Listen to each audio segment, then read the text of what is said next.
This video continues with Chapter 41, /039, LL Confess to Anything.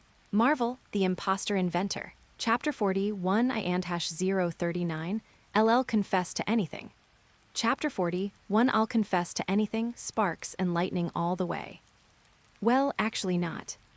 Luca and his group remained perfectly within sight of the car, maintaining their tracking. However, to Luca's surprise, the vehicle ahead did not flee in the direction of Hell's Kitchen as he had expected, but instead headed towards a remote coastline near the Upper West Side. Could it be that I guessed wrong? Was it actually Kingpin who was supporting Dragon? Or perhaps tonight's attack wasn't a coordinated attack by the same group as the previous ones? Knowing just how popular he is now, Luca has no doubt that multiple enemies may be eyeing him at the same time. However, just as Luca began to reflect on and examine his preconceived notions, suddenly the sound of voices came from the other end of the bugging device, which had previously only emitted heavy breathing and the sound of a car engine. And it sounded like the person was on the phone reporting to someone about what happened tonight. "I'm the boss. Stop cursing, boss. All my men are dead. That bastard Dragon lied to us. That kid has a tin monster at home." A series of loud slapping sounds came from the steering wheel, followed by the sharp screeching of tires screeching against the pavement. Damn, I almost ran into a police officer. "Boss, believe me, I didn't drink any drugs tonight, just like in the movies. That monster punched Steve's head and blew his brains all over me." On the other end of the bugging device, Luca listened to the man spouting nonsense, looked up at the big white ball of fluff playing with its fingers in the rearview mirror, and then rolled its eyes. However, at least one thing Luca can confirm is true. Tonight's events were indeed related to Dragon.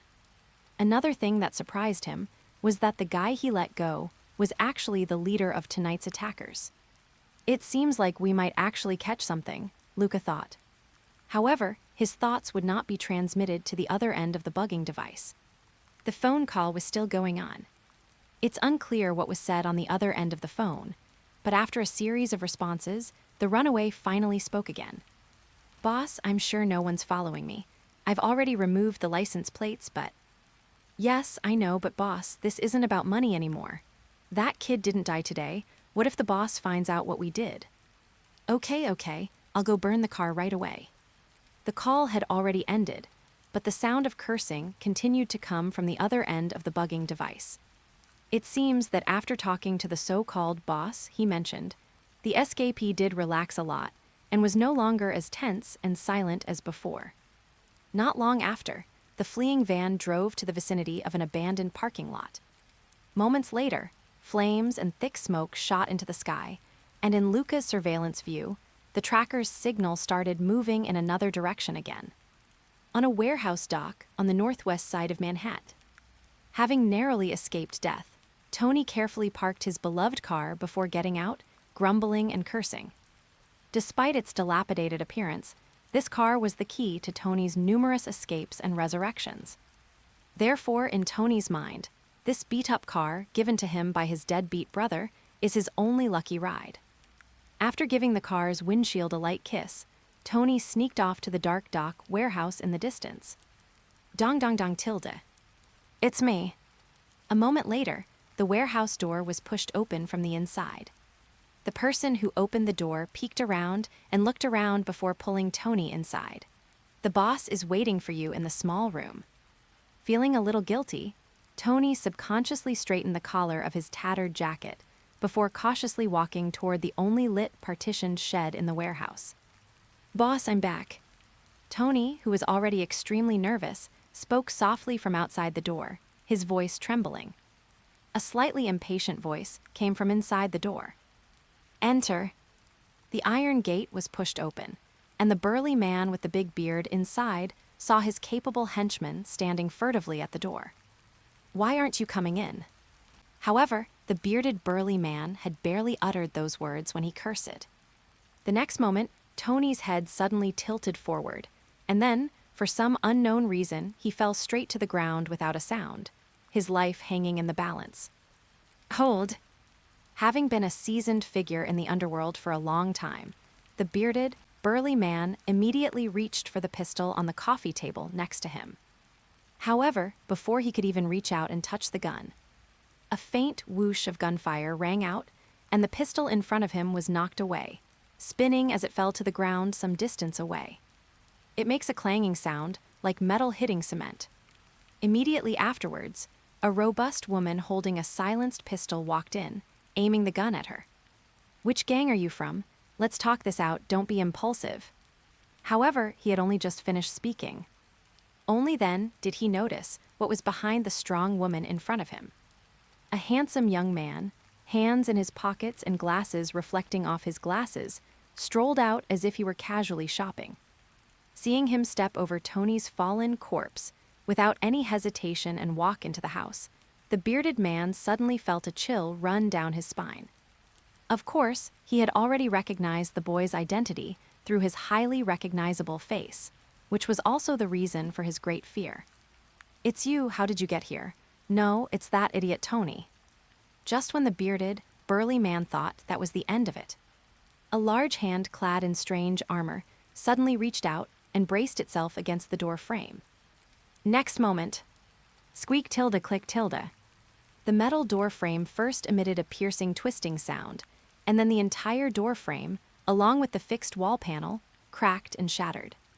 Then came a strange, seemingly dim-witted armored figure, who cautiously shuffled into the house. This bulky armored figure even politely reached out to steady the broken door frame to prevent it from collapsing completely. "Your door, I'm so sorry. Hello, I'm Baymax." A tin monster.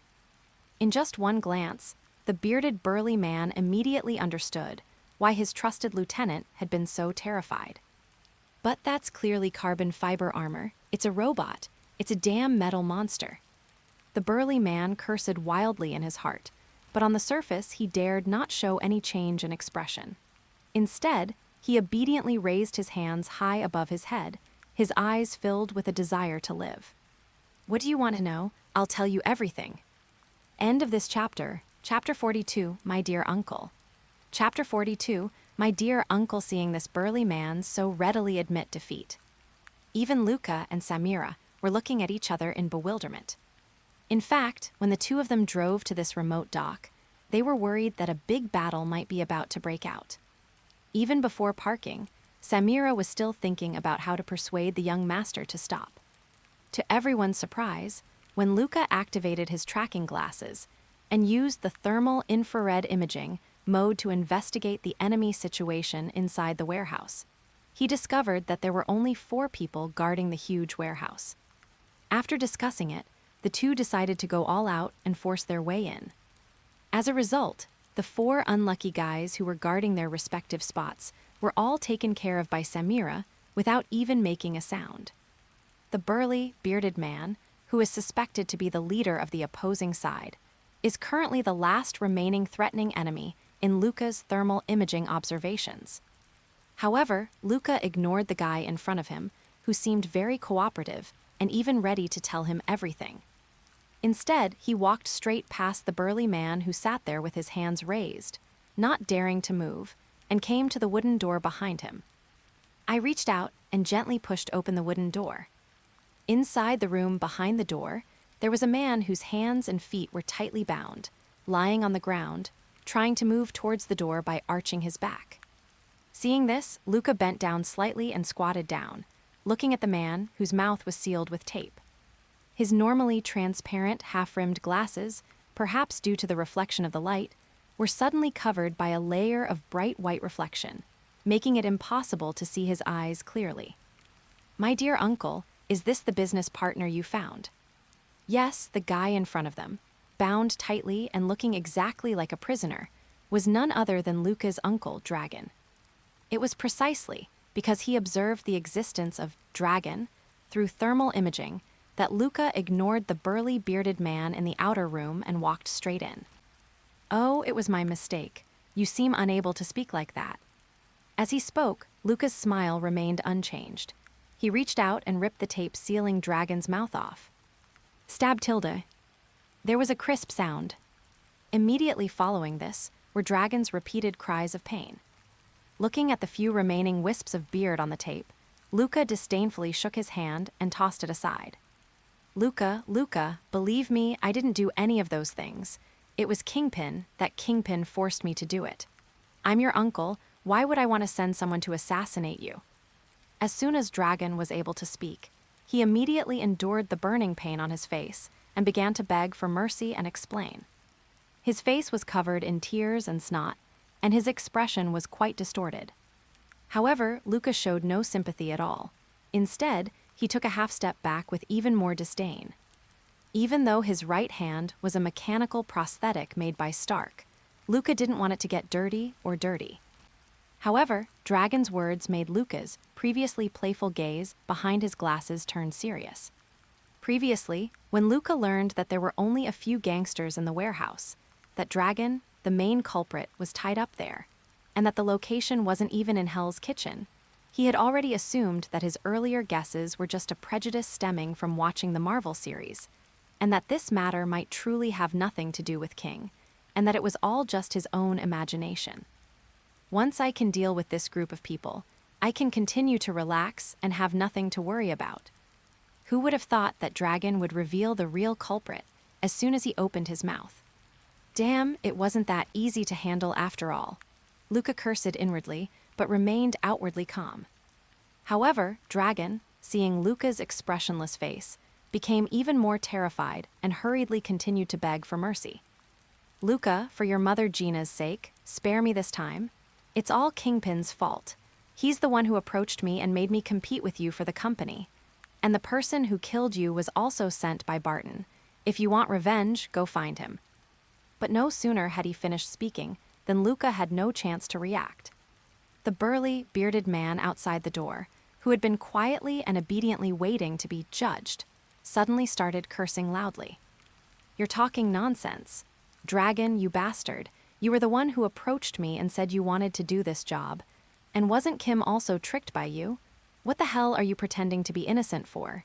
You stinking bug in the gutter, you rat, you son of a B***H.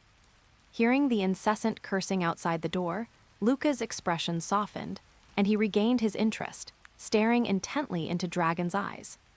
Oh ho, Tilda, I suppose he's the Patton you were talking about.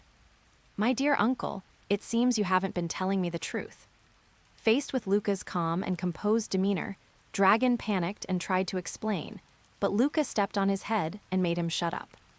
Ignoring Dragon, who was racking his brains on the ground trying to figure out how to cover it up, Luca stood up again and gave an order to the big white figure outside the door. Big White, help me take that bearded man to the open space outside the warehouse and keep him under control. Don't let him escape, and don't let him make a sound.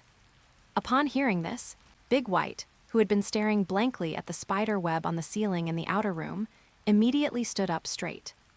I understand. Black circle, black circle. Then Big White took small, quick steps to the burly man named Barton, reached out a large hand to cover his bearded mouth, and gripped the man's shoulder tightly with the other hand.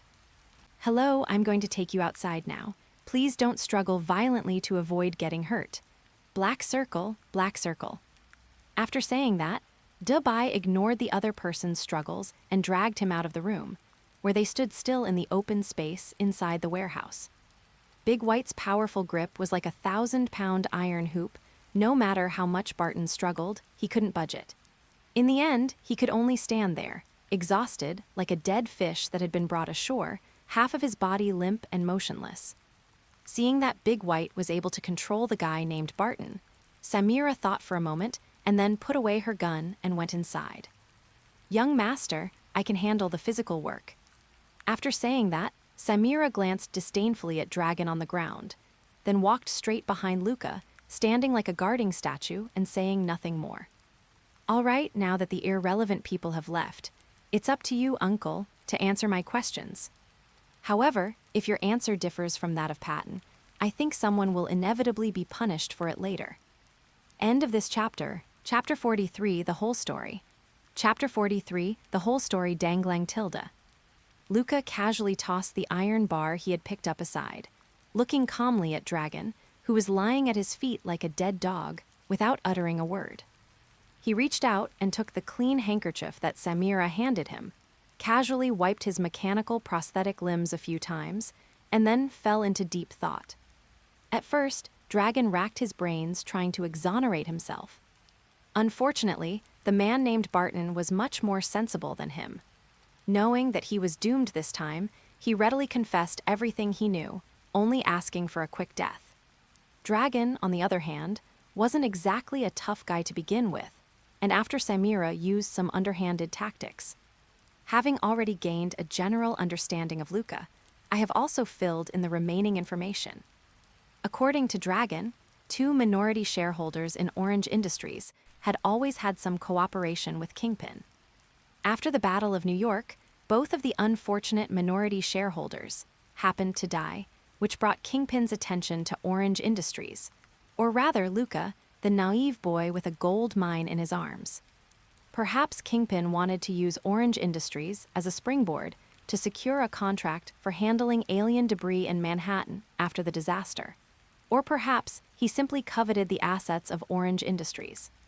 In short, after some investigation, Kingpin took the initiative to find Dragon, who was struggling to make ends meet in Las Vegas. They wanted to use his orange identity to swallow the entire Orange Industries whole. However, Kingpin may have initially prepared for 2 scenarios. Alternatively, they could take a gentler approach and have Dragon bewitch Luca, this naive young man, so he would willingly relinquish control of the company. Or, to be more efficient, just kill Luca and make Dragon his puppet. However, even though Dragon doesn't seem to have any cards in his hand, he still has his own little schemes. Clearly, even as a puppet, he preferred to directly control the entire Orange Industries, which is why he ruined his long-awaited reunion with Luca. Dragon vehemently denied the subsequent car accident. Luca also believes that it must have been Kingpin's doing, since it happened so quickly. Perhaps something unexpected has happened, making Kingpin somewhat anxious. Normally speaking, that kind of car accident would be considered fatal, especially since the timing happened to be shortly after he left the cemetery. After that, Kingpin only needed to use his connections slightly, and without evidence, it wouldn't affect his subsequent involvement in Orange Industries. However, Luca himself was unharmed after the car accident, and Kingpin seemed to have learned that Pepper Potts had appeared at the funeral. The famous Tony Stark may have some unclear or ambiguous relationship with Luca.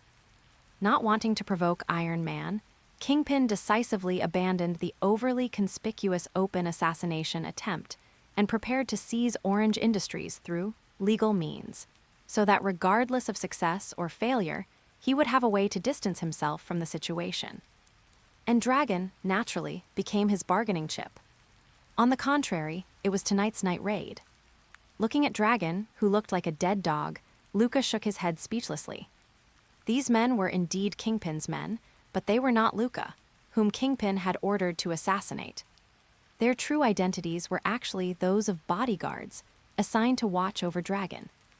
However, Dragon, with his silver tongue honed from his swindling and cheating in Las Vegas, successfully persuaded these people to get rid of Luca for him, promising them a large sum of money afterward to help them escape. Only then did they choose to send their men out to attack Luca's villa in the middle of the night. So, where did that huge sum of money you're talking about come from? As he spoke, Luca lifted his foot and ground it into 3 of Dragon's right fingers, causing him to scream in pain once again. Ah, tilde, it's all gone. I have no money left. I lied to them. I gave them all the money I had. Ah, tilde, please have mercy on me. Out of money, these people will definitely run away after betraying Kingpin. If you can't come up with the money, aren't you afraid they'll kill you before they run away? Luca asked curiously, pausing his movements for a moment. They definitely wouldn't dare. If they just killed you, they would be helping Kingpin, and Kingpin wouldn't bother to hunt them down. But if they killed me, it would be like ruining Kingpin's entire plan, and Kingpin would definitely not let them off the hook then. Moreover, as long as I'm alive and in control of the company, I will definitely make up for this money later. Really?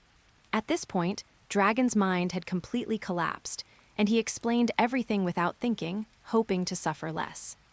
Seeing his appearance, Luca practically rolled his eyes wildly behind his glasses. Looks like she does have a brain, but really only a little. For a moment, I didn't know whether to admire his courage and confidence or to laugh at his ignorance and arrogance. Dragon's thinking was simple. If he was the only heir to Orange Industries, he would keep him alive as long as King didn't want the company's assets to fall into the hands of the government. Even if he becomes a puppet, he can still enjoy the wealth and fame on the surface. Just logically speaking, the fact that he was able to persuade his guards to betray Kingpin for non-existent money while he was under house arrest suggests he was quite capable. But didn't he ever consider that after this was accomplished, Kingpin might turn around and kill him too? Or does he believe that by cooperating with Kingpin, he can rest easy forever? However, having already obtained almost all the information, Luca was too lazy to dwell on these minor details any longer and went straight to asking the last question. Who has the share transfer agreements for those 2 deceased shareholders? Upon hearing this, Dragon, who had been trembling, suddenly tensed up, his face filled with an unconcealable despair. Seeing that look in his eyes, Luca nodded calmly. Understood. Upon hearing this, Dragon felt as if he had fallen into an ice cave. Next moment, Luca raised the Dominator in his hand. Bang tilde. There was a gunshot. Dragon's body on the ground was extremely twisted, and then his upper body exploded into a pile of minced meat. Looking at his suit jacket splattered with a few drops of blood, Luca clicked his tongue inwardly. I knew I shouldn't have used lethal mode so close. It's F***G disgusting. Seeing this, Samira, who was standing to the side, felt a little sorry for her and said something. Young master, you can let me do it next time. There's no need for you to get your hands dirty. Upon hearing this, Luca simply waved his hand dismissively, took off his blood-stained suit jacket, and casually covered Dragon's gruesome corpse with it. Young Master Luca is kind-hearted and cannot bear to see such a bloody scene. Young Master, shall we begin faking the kidnapping scene? Samira asked. Yes, according to Luca's previous plan. He intended to stage the incident as if he had been attacked at home and then kidnapped by criminals. Finally, he and his loyal bodyguard, Samira, used their intelligence to successfully fight back and escape from the enemy. Afterwards, they either call the police or summon Tony Stark directly. In this way, everything I did today would be perfectly legal, and I wouldn't leave a bad first impression on Iron Man, the superhero. However, after learning the whole story, Luca hesitated again. Now, besides dealing with troubles and getting revenge on Kingpin, Luca has some other ideas. Well, to put it bluntly, they've got their eyes on the shares held by Kingpin. And they don't want to spend money. End of this chapter, Chapter 40, 4-turn A Squad. Chapter 40, 4-turn A Squad, that's right. Luca has his eye on Kingpin's stake in Orange Industries. After all, these are family property. If we don't get them now, once Tony Stark sends Kingpin to jail, these shares will most likely be returned to the families of those 2 deceased shareholders. However, Luca's methods for obtaining these things are unlikely to be honorable, so it seems inappropriate to let Tony Stark get involved. But if I were to deal with Kingpin myself, it seems a bit too difficult. Don't let Kingpin's current status as a mob boss hold up in Hell's Kitchen fool you. In reality, the power he wields is far beyond what ordinary gangsters can match. Putting aside his countless subordinates, Kingpin's terrifying strength, which surpasses that of ordinary humans, is probably beyond Luca's current ability to handle. Should we really ask Tony Stark for help? In that case, it's not just the shares. Going to jail will definitely cause me a lot of trouble later. While Luca was still secretly struggling with this decision, Samira, who was standing nearby, suddenly picked up her phone, read the text message, and immediately reported it to Luca. Young Master Luca, Duncan has sent a message that his team has arrived in New York. Upon hearing this, Luca was overjoyed and immediately asked, when will they be able to get here? I've sent them my location. They should arrive in about 30 minutes, Samira replied quickly. All right, I'll wait for them here. Also, take out the rest of the guys in this warehouse. Without further hesitation, Samira turned and walked towards the door. After a few barely perceptible shots from silenced guns, the warehouse returned to silence. 25 minutes later. An ordinary-looking mobile news van from a television station smoothly and slowly drove into the warehouse dock. After the vehicle stopped, the driver in the front seat quickly opened the door and got out. However, when he opened the back door of the carriage, what came out was not a reporter carrying a camera, but 4 fully armed elite Special Forces soldiers. Meanwhile, Samira and Luca, who were inside the warehouse, also came out with Big White. "Young master, let me introduce you." As she spoke, Samira raised her hand and gestured to the sharp-looking, short-haired man at the head of the group. This is Marco Rakazi, the captain of the A-Team, nicknamed Shield Mountain. He is the most versatile special operations personnel I have ever met in my life. Since serving in Sokovia, he has experienced no less than 100 battles, big and small. Young Master Luca, the man nicknamed Shield Mountain, bowed respectfully to Luca, his eyes revealing no emotion. This is Green Bull, the squad's assault operative. The burly man with dyed green hair slapped the rifle in his hand, grinned at Luca, revealing a mouthful of uneven, yellow teeth. This is Longbow, the squad's sniper. The silent man, carrying a sniper rifle and with a noticeable scar below his left eye, nodded slightly to Luca. This is Thresh, the team's damage dealer. The bald, middle-aged man with a tattered medal around his neck subconsciously raised his hand to shake hands with Luca, but after raising it halfway, he immediately and awkwardly withdrew it, finally just stiffly nodding his head. This last one is Wrench, the team's technical support, an expert in information warfare. He's also a master at modifying electronic equipment, repairing weapons, and setting up communications. The last of the 5, and the only blonde youth who wasn't fully armed and was the one who had driven earlier, didn't greet Luca like the others after hearing Samira's introduction. Instead, he looked excitedly at the big white guy behind Luca and couldn't wait to ask. "Young Master Luca, is this the company's latest product? A combat robot? Is it controlled by an intelligent program or manually? It stands so steadily. Is it a brand new posture balance system? What is its power source?" A barrage of questions rained down on him, instantly making the already awkward atmosphere, stemming from their first meeting, even more awkward. At this moment, Dunshin, who was in the lead, could no longer keep his expression in check. He harshly reprimanded the Wrench, which was about to get close to Dubai and touch him.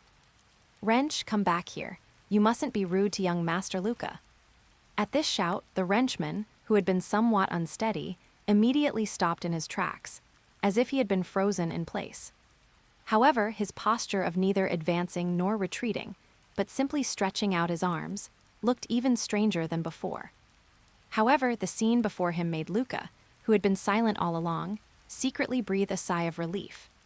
Although Samira had assured him that he could absolutely trust this team, Luca still had some concerns because they had never met before, and given his age. Especially the team leader, Shield Mountain, who remained expressionless after their meeting, seemingly adopting a completely businesslike attitude, leaving Luca somewhat unsure of his thoughts. Instead, it was because of the young technicians, Wrench, commotion that Dunshin took the initiative to step in and stop it. To make it clear to Luca that, at least for now, the team leader hasn't shown any obvious dissatisfaction with him. But as for his true attitude, that can only be accurately judged after further contact and understanding. So Luca simply gave a friendly smile and waved his hand magnanimously. "It's all right, let's go take a look. This is an intelligent robot I made myself. You can call it Baymax." Since he was under his command, and Big White had the entire production process inside him, Luca could boast without batting an eye. Upon hearing Luca's words, Big White, standing to the side, also raised his right hand in greeting. "Hello, I'm Agent Baymax, your personal healthcare partner." The Wrench, who was excitedly approaching Big White, was immediately filled with question marks upon hearing this. "Agent Healthcare, young Master Luca, is there a mistake in your programming?" "Wrench." Dunshin interrupted Wrench's words with a sharp shout, then turned to look at Luca and bowed again. "I apologize, Master Luca, but Wrench Nyan's personality is a bit too impulsive. It's really rude of him." Dunshin originally wanted to say, "Wrench is still young." But after looking at Luca's young yet composed demeanor and then at Wrench, he ultimately couldn't bring himself to say it. Luca simply waved his hand again upon hearing this. It's nothing. Wrench can learn more about Big White later when there's time. But for now, I think Samira has already told you about the upcoming mission, right? The moment the word mission was mentioned, the previously relaxed atmosphere instantly changed. I understand the general mission. Please give further instructions, young master. Dunshin, who was at the head of the group, stood firm and regained his previous resolute expression. Even the wrench, who had been all smiles just moments before, immediately stood up straight, looking at Luca with a serious expression, awaiting his instructions. Seeing this scene before him, Luca smiled with satisfaction. They seem to be a pretty good team, Tilda. End of this chapter. Chapter 45, Knock on the Door. Chapter 45, Knock on the Door. Wilson Grant Fisker, nicknamed Kingpin, the biggest mob boss in New York, and the mastermind behind Hell's Kitchen's underworld. Although it has not yet come into the open, it possesses the glamorous facade of a philanthropic real estate businessman and the famous Fisker building in New York. However, given his current status and influence, it's impossible for him to be homeless or even hiding like ordinary petty thugs. It could even be said that his daily location is a semi-public secret in the entire Hell's Kitchen. In the northern part of Hell's Kitchen, near the Hudson River at 311 West 50th Street in Manhattan, a luxurious building converted from a medium-sized warehouse served as Kingpin's daily residence and the true command center of his criminal empire. However, even though most of the gangsters in Hell's Kitchen knew that this was Kingpin's stronghold, no one ever thought of launching a sneak attack on the place or retaliating against him. That is because all those who had such thoughts had already died at the hands of Kingpin and his men. However, tonight, an unremarkable mobile news van quietly and slowly drove up to the vicinity of this building. As the news van slowly came to a stop, a seemingly inconspicuous flexible camera gradually emerged from an opening in the vehicle's roof. Damn, this is just a mob boss's hideout. The warehouse has been converted into such a luxurious place with barbed wire and sentry towers. It's F***G incongruous. Inside the news van, among the group of people viewing the camera footage on a tablet, a green-haired man named Green Bull muttered a curse under his breath. Previously, they were either engaged in commercial assassinations or overseas hiring missions. They never imagined that the power of the New York underworld had developed to this extent. Shut up, everyone, check your own equipment. The leader of the Reverse A squad, Dunshin, glared sternly at the talkative Green Bull before asking Wrench, who was in the driver's seat. Wrench, can we launch the drone now? We need to confirm intelligence on the enemy inside the building. Sure, boss, but the target has very few windows. I'm worried about the intelligence coming out too inaccurately.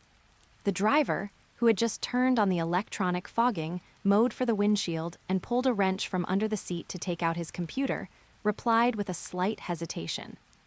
It's okay, let's check the external situation first, then the internal situation.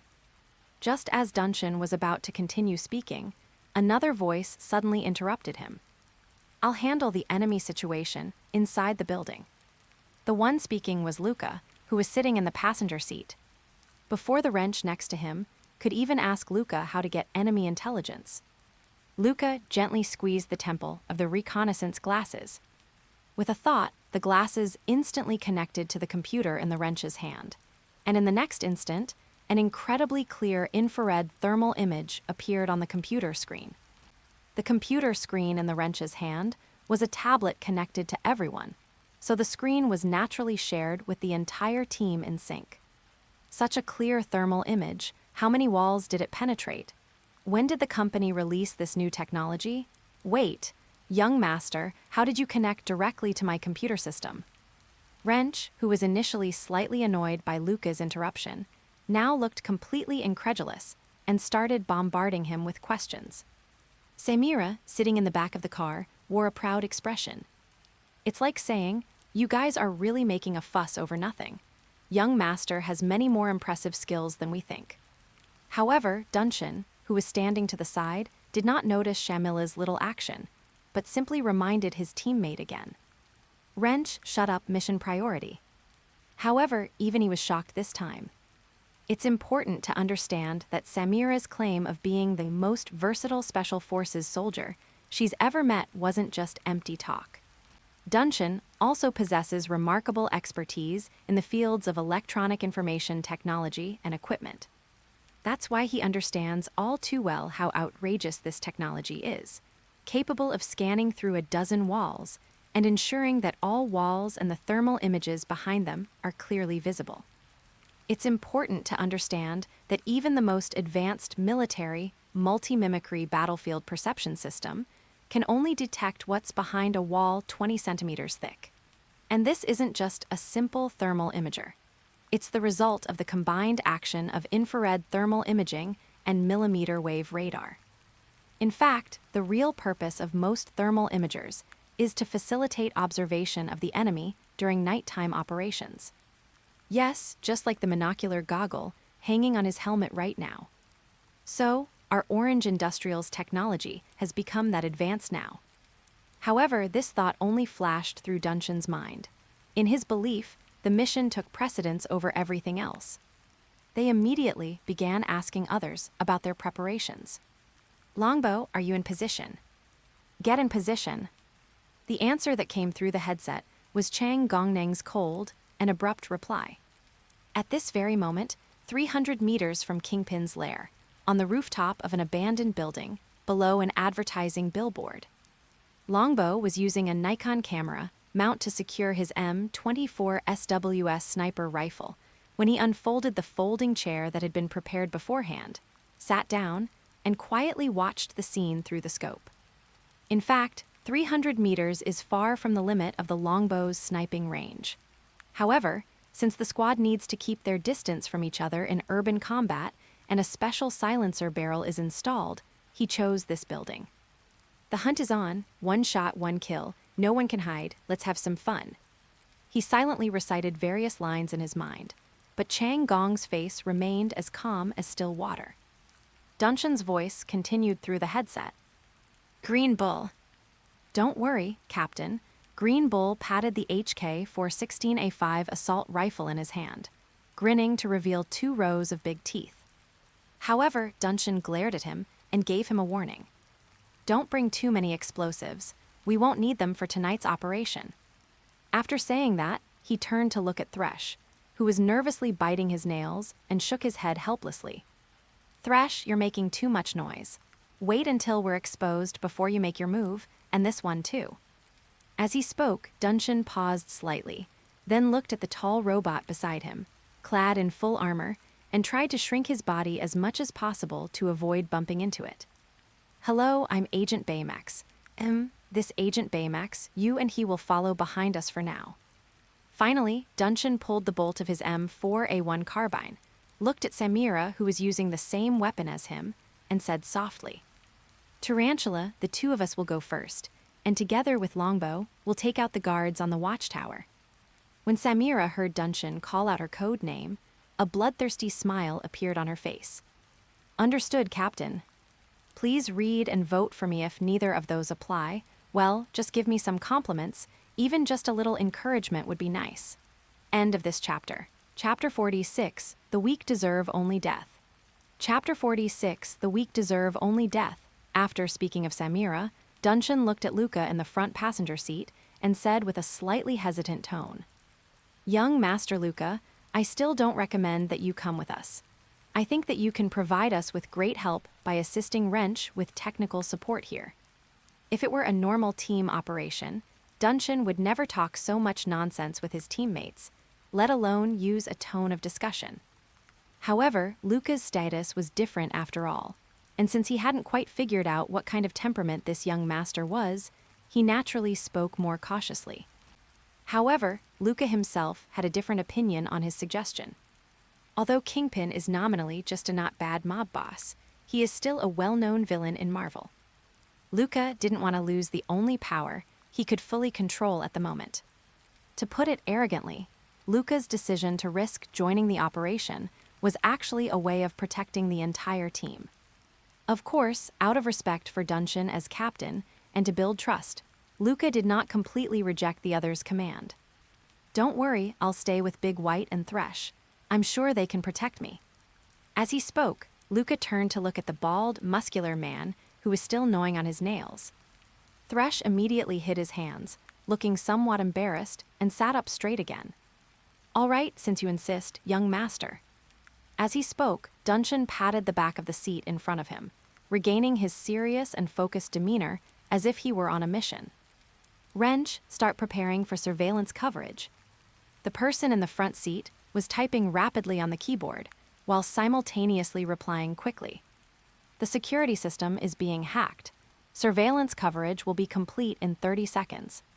Upon hearing this, Duncan immediately turned around and looked around at everyone. "Everyone, conduct a final check of your equipment and ensure communications are working." The action begins. "Give an order." Thresh quickly pushed open the car door, and Duncan, Samira, and Green Bull all put on their tactical goggles and rushed out of the car one after another. Immediately afterwards, Thresh also picked up his M249 SAW squad automatic weapon and quickly followed. Only Big White, clad in carbon fiber armor, lagged behind, slowly getting out of the car and then jogging after the four. "I'm leaving too. Take care on your own." Luca first greeted Wrench. He then put on a bulletproof vest, opened the side door and got out of the car, catching up with Big White, who was lagging behind the squad. The Wrench, busy hacking into the system, didn't reply until the last enter key was pressed, at which point it reported in the communication. Successfully hacked into the system and completed monitoring coverage. Just as he was speaking, the screen in the monitoring room of the luxurious building in front of him flickered slightly before returning to normal. After doing all that, he suddenly pulled a hidden lever in the corner of the seat with the wrench. Immediately afterwards, his driver's seat rotated 180 degrees to the rear of the vehicle. Holding a laptop wrench in his arms, he reached for the switch on the roof with one hand and gently pressed it. 4 staggered screens quickly unfolded, and a square table immediately rose from the flat floor of the car. Wrench's gaze swept over the 4 screens that were already connected to his computer. Monitoring view acquired, no target found, 3rd floor is a blind spot, suspicious. Just as he finished speaking, the wrench got slightly stuck.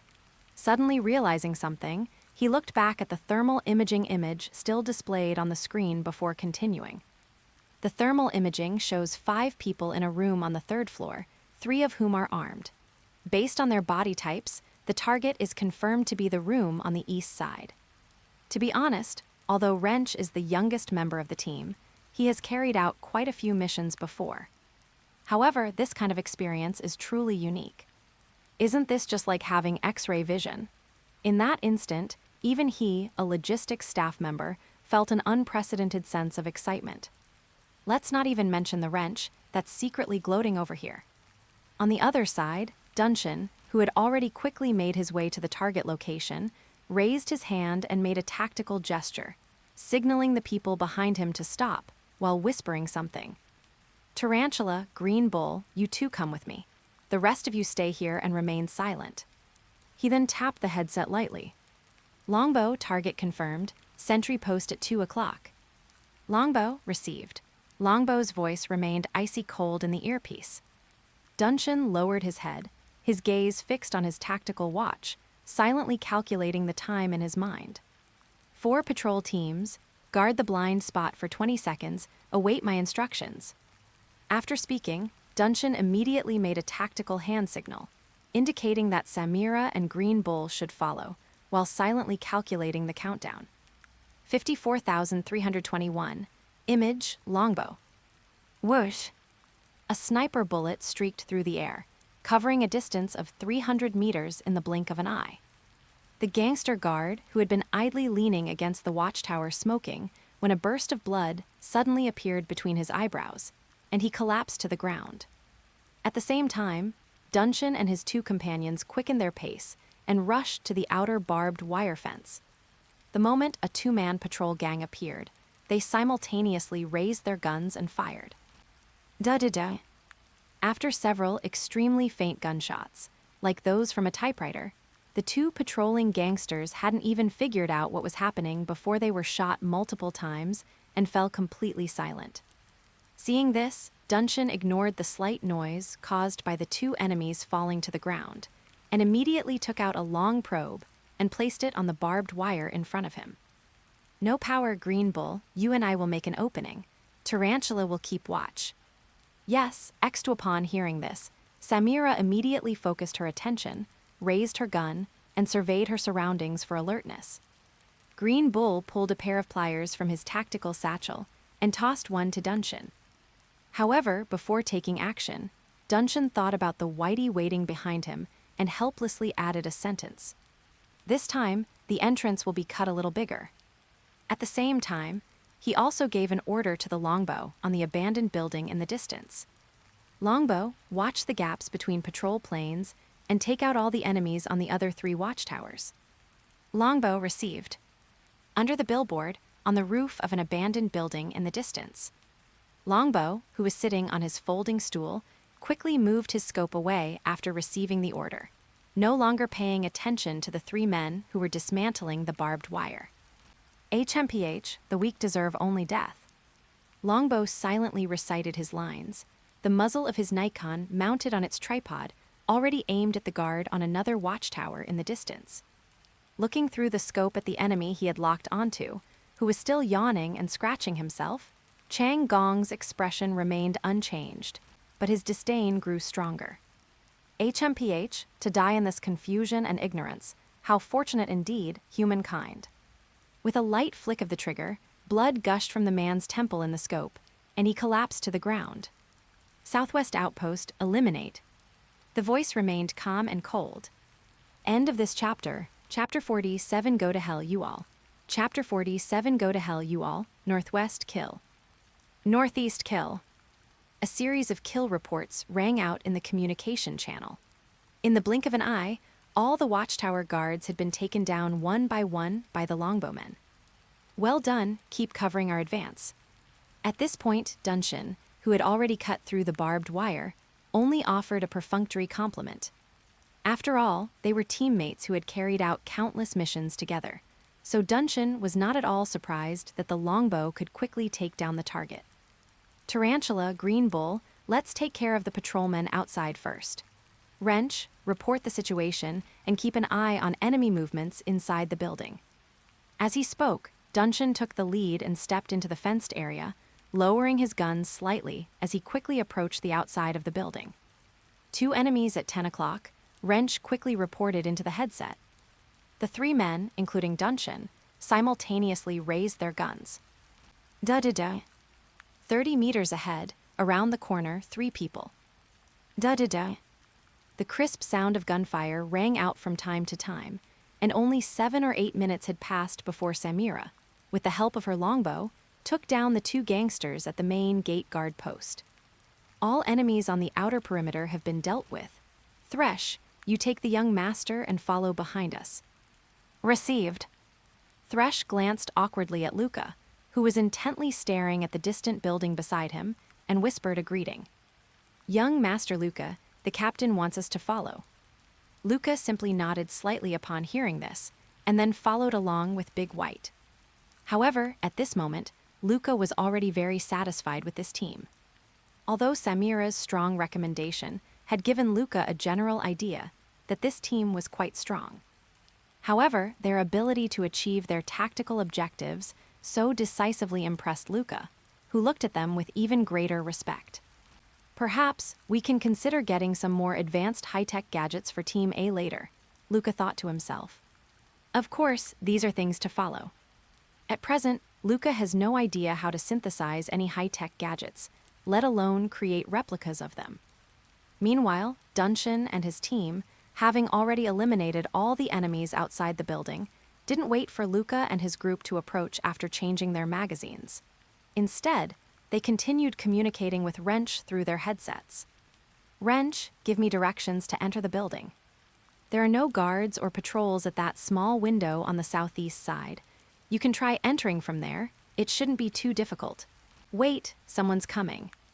Inside the news van in the distance, Wrench, who was confirming the entry route for Dunshin and the others, suddenly caught a glimpse of a black sedan slowly driving towards the main entrance of the building from the perspective of the surveillance camera.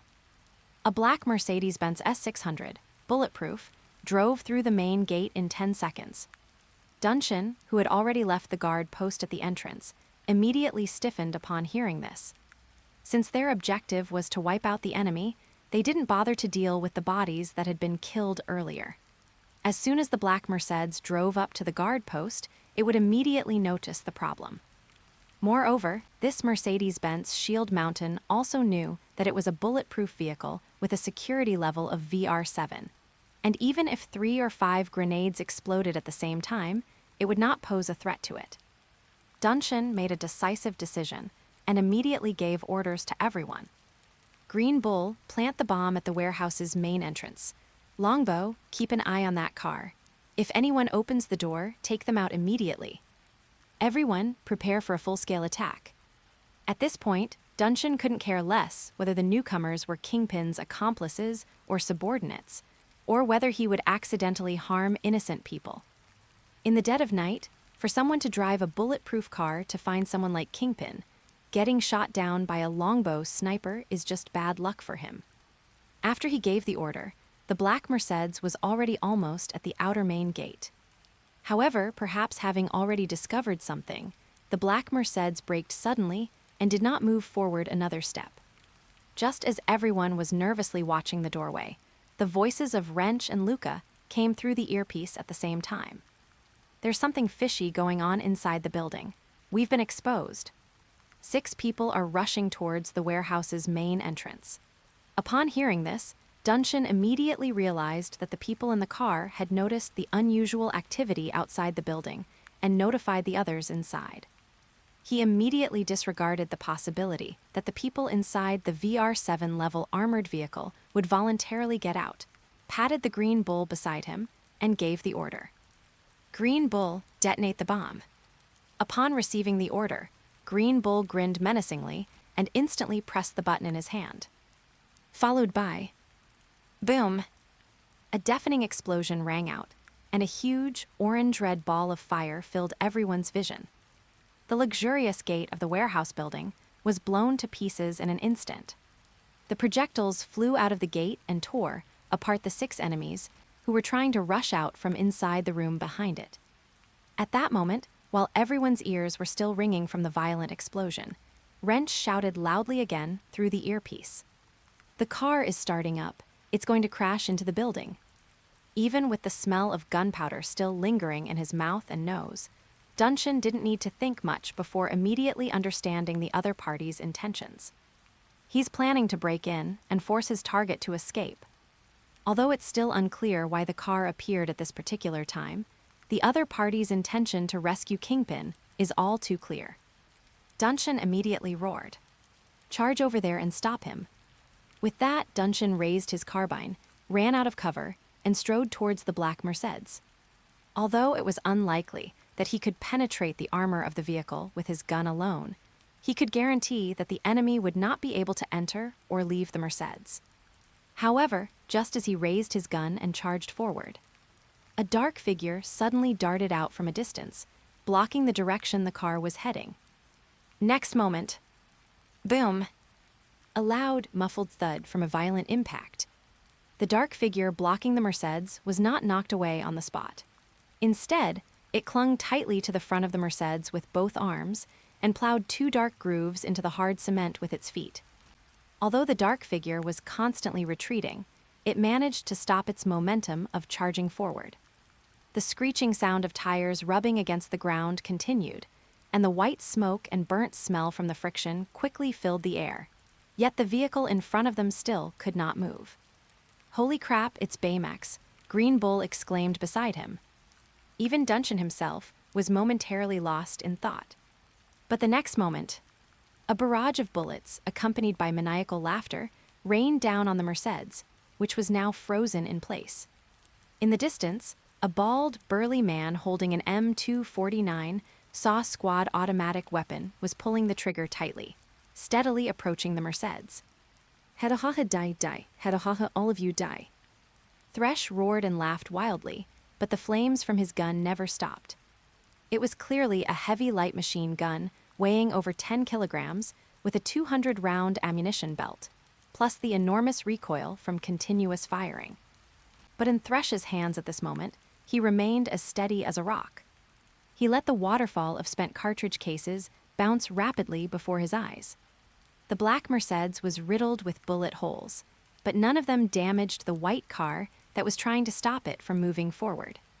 At that moment, Luca, who was standing next to Thresh, also raised Dominator in his hand. Lips parted slightly. Activate Destruction, Disintegrator Mode. End of this chapter, Chapter 48, Holding Firm and Awaiting Reinforcements. Chapter 48, Holding Firm and Awaiting Reinforcements. Activate Destruction, Disintegrator Mode.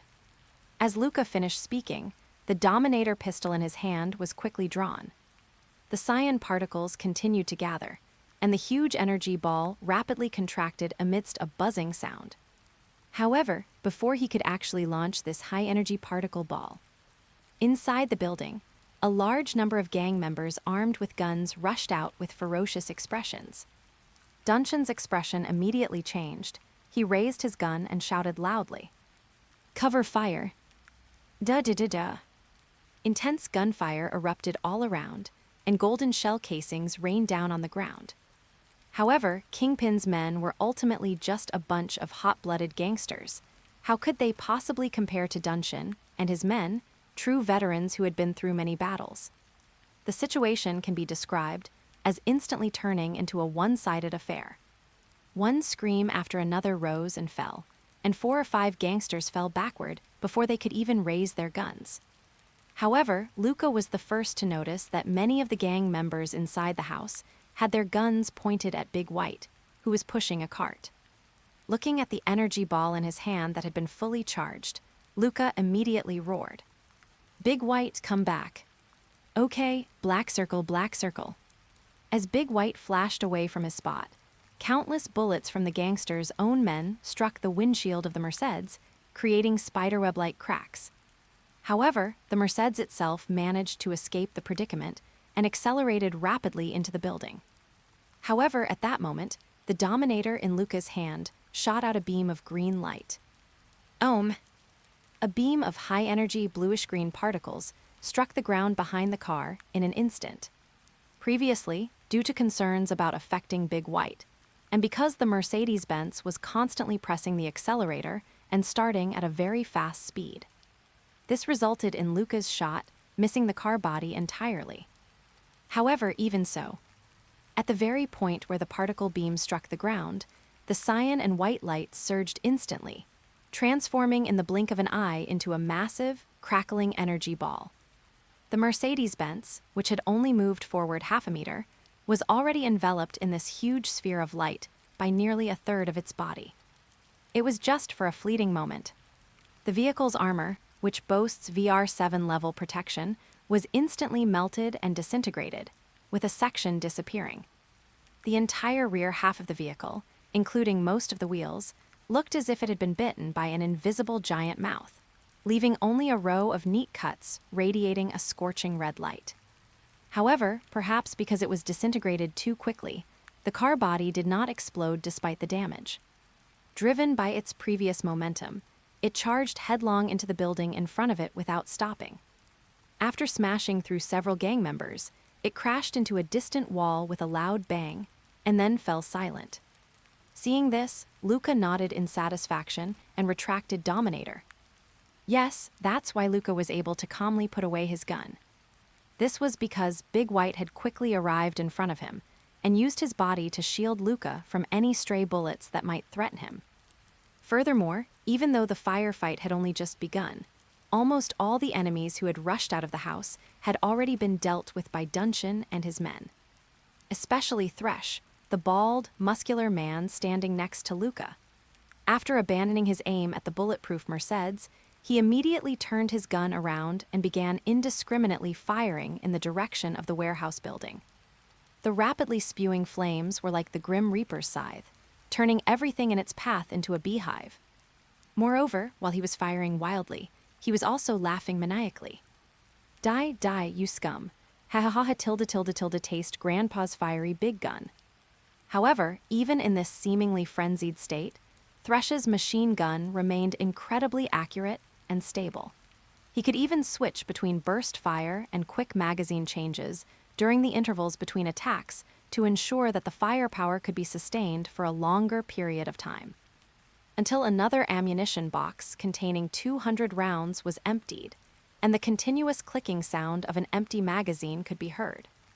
Thresh seemed to regain his senses, his expression suddenly stiffening as he looked at the reddening gun barrel and awkwardly scratched his bald head.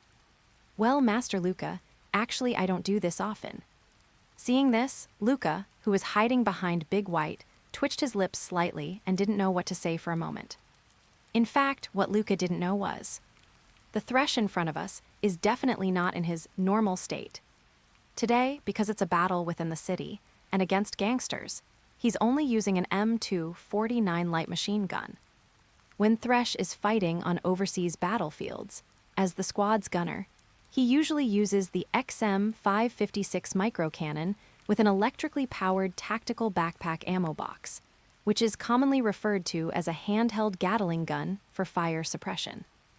Thresh in that situation, well, his laughter was louder and his expression was more manic, was definitely different from his state today. Back to topic. As all the enemies fell, the raging gunfire finally ceased. The ground was littered with flying shell casings. The thick smell of gunpowder filled Luca's mouth and nose.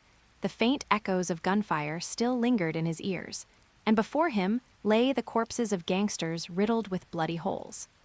However, among these dead people, there was clearly none of Luca's real target today. "Longbow, Wrench, did someone escape from the building just now?" Dunshin quickly asked his two teammates over the comms. No, the first response came from Changong, whose voice remained calm. The wrench user, on the other hand, was a bit slower, taking a few breaths before giving his answer. "I've been watching the screen the whole time, but I didn't see it." However, Dunshin, noticing the abnormality of the wrench, immediately asked a question in return. "Wrench, report on your situation. A car that should have been one of Kingpin's men just passed by and I took it out. But I think you guys need to speed things up. The target may be getting reinforcements." Wrench gave a quick answer. Upon hearing this, Dunshin didn't dwell on the fact that he had taken care of the enemy gangsters with the wrench, but it was just as he had analyzed. Kingpin is, after all, the ruler of Hell's Kitchen, and they were attacking his stronghold, so there was indeed a possibility that more of his men would come to their aid at any time. If they don't want to be surrounded here, they have to speed up now. Without any hesitation, Dunshin immediately turned his gaze to Luca on the other side. However, he didn't need to remind him. Luca had already placed his hand on the temple of the tracking glasses again and activated his thermal imaging. 1, 2, 3, 4. My gaze swept quickly across the room, and sure enough, Kingpin was still in the unmonitored room on the 3rd floor, being protected by his last few men. Judging from the thickness of the protective wall, it was very likely that it had been specially reinforced. Are we preparing to hold our ground and wait for reinforcements? No. Watch out for grenades. End of this chapter, Chapter 49, Volley Shot.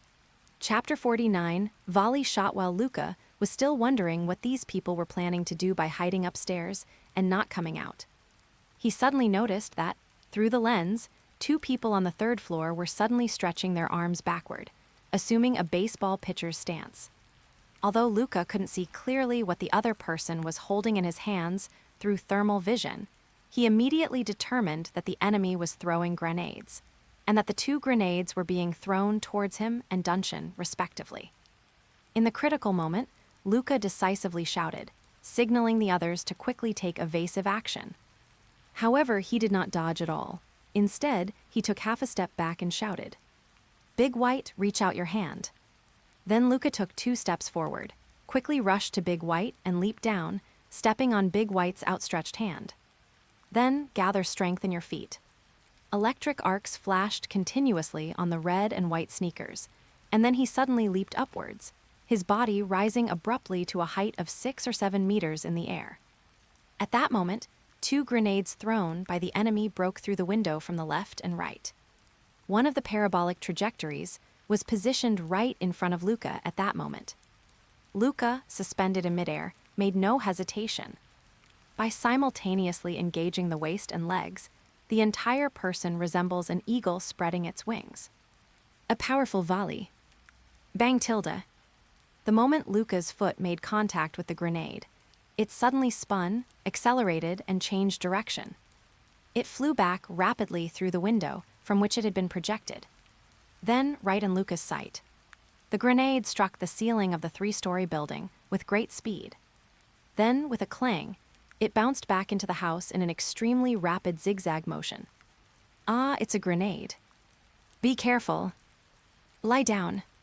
Several terrified screams came from inside the house. However, it was too late. The next moment, the rolling grenade hit the ground with a thud. Subsequently, boom! 2 loud bangs overlapped. 2 grenades, one inside and one outside the building, exploded simultaneously. The massive shockwave from the grenade explosion upstairs shattered all the glass on the 3rd floor, and screams echoed from inside the building. The grenade that exploded on the ground below did not cause any damage to Duncan and the other 2, as they had all been warned by Luca in advance and found cover in time. Even Luca, who was falling from the sky, could only vaguely feel a wave of heat passing by his side because of the distance. In the field of view of thermal imaging, seeing the heat wave generated by his kick, Luca's adrenaline surged, his pupils gleamed with excitement, and a slight smile involuntarily appeared on his lips. Damn, that feels great. Just then, a pair of large hands caught Luca as he fell from the sky. Big White's dark, round eyes revealed a great deal of confusion. Black circle, black circle. Your behavior could easily lead to ankle sprains and strains. Although it may seem to effectively increase your neurotransmitter activity, I do not recommend that you do this in the future. Luca, who was being hugged by Big White and whose back was aching from being poked by Big White's gauntlets, narrowed his excited eyes slightly, then thought with some annoyance. Damn, I got too excited again. I'm not some war maniac. He silently warned himself to be more careful next time, and Luca quickly rolled off Big White's embrace and landed back on the ground. At this moment, the members of the Down, a squad who had witnessed the entire scene, rushed out from their cover. Samira, who was the fastest runner, didn't care about any mission objectives at this moment. Before he even got close to Luca, he called out anxiously. Young master, what happened just now was too dangerous. How could you do that? Somewhat frantic, Samira rushed to Luca's side, wanting to angrily reprimand him, but she couldn't bring herself to do it, and in the end, she could only let out a meaningless shout as a form of venting. Now Luca was even more embarrassed, and could only offer quiet words of comfort. Sorry, not next time. As he spoke, Luca's eyes darted around. In fact, Luca has hated gambling, addicts the most in both his past and present lives. But looking back, every time he encountered a crisis and needed to make some major decisions, to put it nicely, he had a fighting spirit and a willingness to take risks. But upon closer examination, wasn't that just a gamble? The other 3 people present witnessed what had just happened. Although Duncan's eyes showed a hint of surprise, his face remained expressionless. Thresh seemed to want to say something, but after muttering a few words, he turned his head away again. Only Green Bull, standing at the back, grinned and secretly gave Luca a thumbs up. However, his raising of his hand only made Luca more embarrassed. Finally, it was Duncan, as the team leader, who broke the strange atmosphere by asking a question. Young Master Luca, after that grenade, is the target on the 3rd floor still alive? Upon hearing Duncan's question, Luca immediately put on a serious expression and reached out to press his reconnaissance glasses. However, after switching to the thermal imaging view this time, only a red light remained in the lens. Even when Luca shifted his gaze to the 3rd floor of the building, there were still a few white spots of light mixed in with the red and orange glow. Luca knew that this was due to overexposure of the thermal imaging lens, caused by a large amount of infrared radiation in the air. In this situation, let alone confirming the results of the battle, activating thermal imaging mode would even affect Luca's own field of vision. It's just that, They've got some seriously advanced technology that lets it hang through walls, so why do they have to follow scientific principles in a place like this? Now, Luca felt even more annoyed with his impulsive behavior and could only turn off the thermal imaging mode, shaking his head helplessly at Dunshin. We can't see what's going on inside. Upon hearing this, Dunshin didn't seem too surprised. He simply nodded calmly. He was well aware of the drawbacks of thermal imaging, and his question was only because Luca's technology had previously been so outstanding, so he held a sliver of hope. It seems our only option is to storm in and check the results. Wrench, Longbow, you two are responsible for guarding the outer perimeter against any enemy reinforcements that may arrive at any time. Received Extwin fact, this is something the two of them have been paying attention to. Dunshin only offered a brief reminder before continuing. Tarantula, Green Bull, come upstairs with me to confirm the target. After saying that, he turned to look at Thresh. How much ammo are left? The last magazine, the bald, burly man muttered softly. 200 rounds. Thresh, go back to the vehicle to reload and cover Wrench. If enemy reinforcements arrive, open fire immediately. Understood, Captain.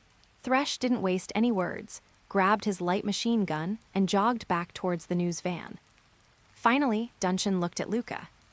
But before he could even speak, Luca quickly said something. I'll go with you, and let Big White lead the charge. Dunshin didn't refuse, but simply nodded and strode into the building. End of this chapter. Chapter 50, I want the suit you and #039 re-wearing. Chapter 50, I want the suit you're wearing. The interior of the warehouse building. Due to the previous intense firefight and car crashes, the first floor was basically just a pile of corpses and furniture wreckage. The situation on the second floor was slightly better, but it was still a bit messy due to the previous chaos. In the 5-person team, Big White took small, quick steps at the front, responsible for providing cover. The other 4 men advanced cautiously but quickly, armed with guns. However, perhaps there really wasn't any defense inside the building, as there was no one lying in ambush on the entire second floor. Only when the group reached the 3rd floor did 2 more enemies appear. Before the 2 enemies could even launch an attack, they were immediately shot dead by Dunshin and Samira, who reacted the fastest. 2 hairs on the chest, 1 hair on the head. One enemy collapsed to the ground unconscious, while another dropped his already pulled grenade. After a 1-second delay, the grenade exploded with a loud boom. With such a commotion, these 2 must have been sleeping quite restlessly. It wasn't until they reached the 3rd floor that they discovered that the entire warehouse building consisted of only a wide passageway leading upstairs and a few small rooms resembling security guard rooms. In reality, there is only one bright hall that occupies 80% of the floor area.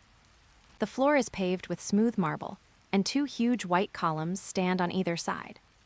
Various pieces of furniture, which looked exquisite and expensive, were placed in 2s and 3s. If it weren't for the several, severely burned corpses on the ground, and the minor damage caused by the earlier explosion. Rather than calling this the lair of a mafia kingpin, it's more like an art gallery brimming with artistic flair. Meanwhile, Luca's target for this trip is Kingpin. He sat calmly behind a huge stone table at the far end of the room, his expression completely unchanged, seemingly oblivious to the panic and disarray that comes with having lost all his men and being driven to the brink of despair. Even after seeing Luca and his group appear, this exceptionally burly man straightened his collar in a seemingly respectable manner and spoke first, his voice deep and refined. Luca Vano. Bang tilde. Before he could even finish saying the word Kingpin, Luca, who had been all smiles as he went up the stairs, suddenly raised his gun and fired. Dominator, the electromagnetic tranquilizer dart in non-lethal mode, is lightning fast. A green arc of electricity flashed. The bullet was already flying towards Kingpin. However, Luca's unsportsmanlike sneak attack missed Kingpin, who was still talking, and instead exploded with a bang less than 3 meters away from him. It was precisely because the bullet aimed at Kingpin's forehead was intercepted. Only then did the group notice that in front of Kingpin, who was sitting behind the marble table, was a nearly transparent bulletproof glass panel. However, although the shot was stopped by the bulletproof glass and did not hit, Kingpin's originally peaceful face sitting behind him turned ugly. He never expected that the seemingly ordinary kid would be so decisive. If I hadn't taken precautions beforehand.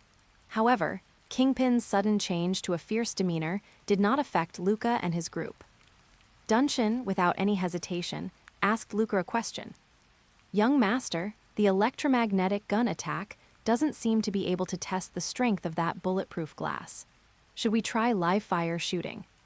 As they spoke, Dunshin and the other two had already raised their guns, as if they would launch a volley at Luca's command. Take the money and check if his construction team has taken kickbacks during the renovation. That's enough. Kingpin, still sitting motionless in his seat, let out a suppressed growl and slammed his fist on the marble table in front of him. With a bang, spiderweb-like cracks instantly spread across the smooth, mirror-like marble tabletop. The terrifying physical strength made Dunshin and the others frowned slightly. However, Kingpin, seemingly having vented his anger, quickly regained his composure, straightened his wrinkled cuffs with a refined air, and then continued speaking. "Luca Orange, I suppose you've come here at this time because of that idiot dragon's presumption, right? Now that you've killed him, there's no longer any conflict of interest between us." After saying this, before Luca could speak, Kingpin pulled 2 documents from under the table and casually tossed them onto the table. Then he continued.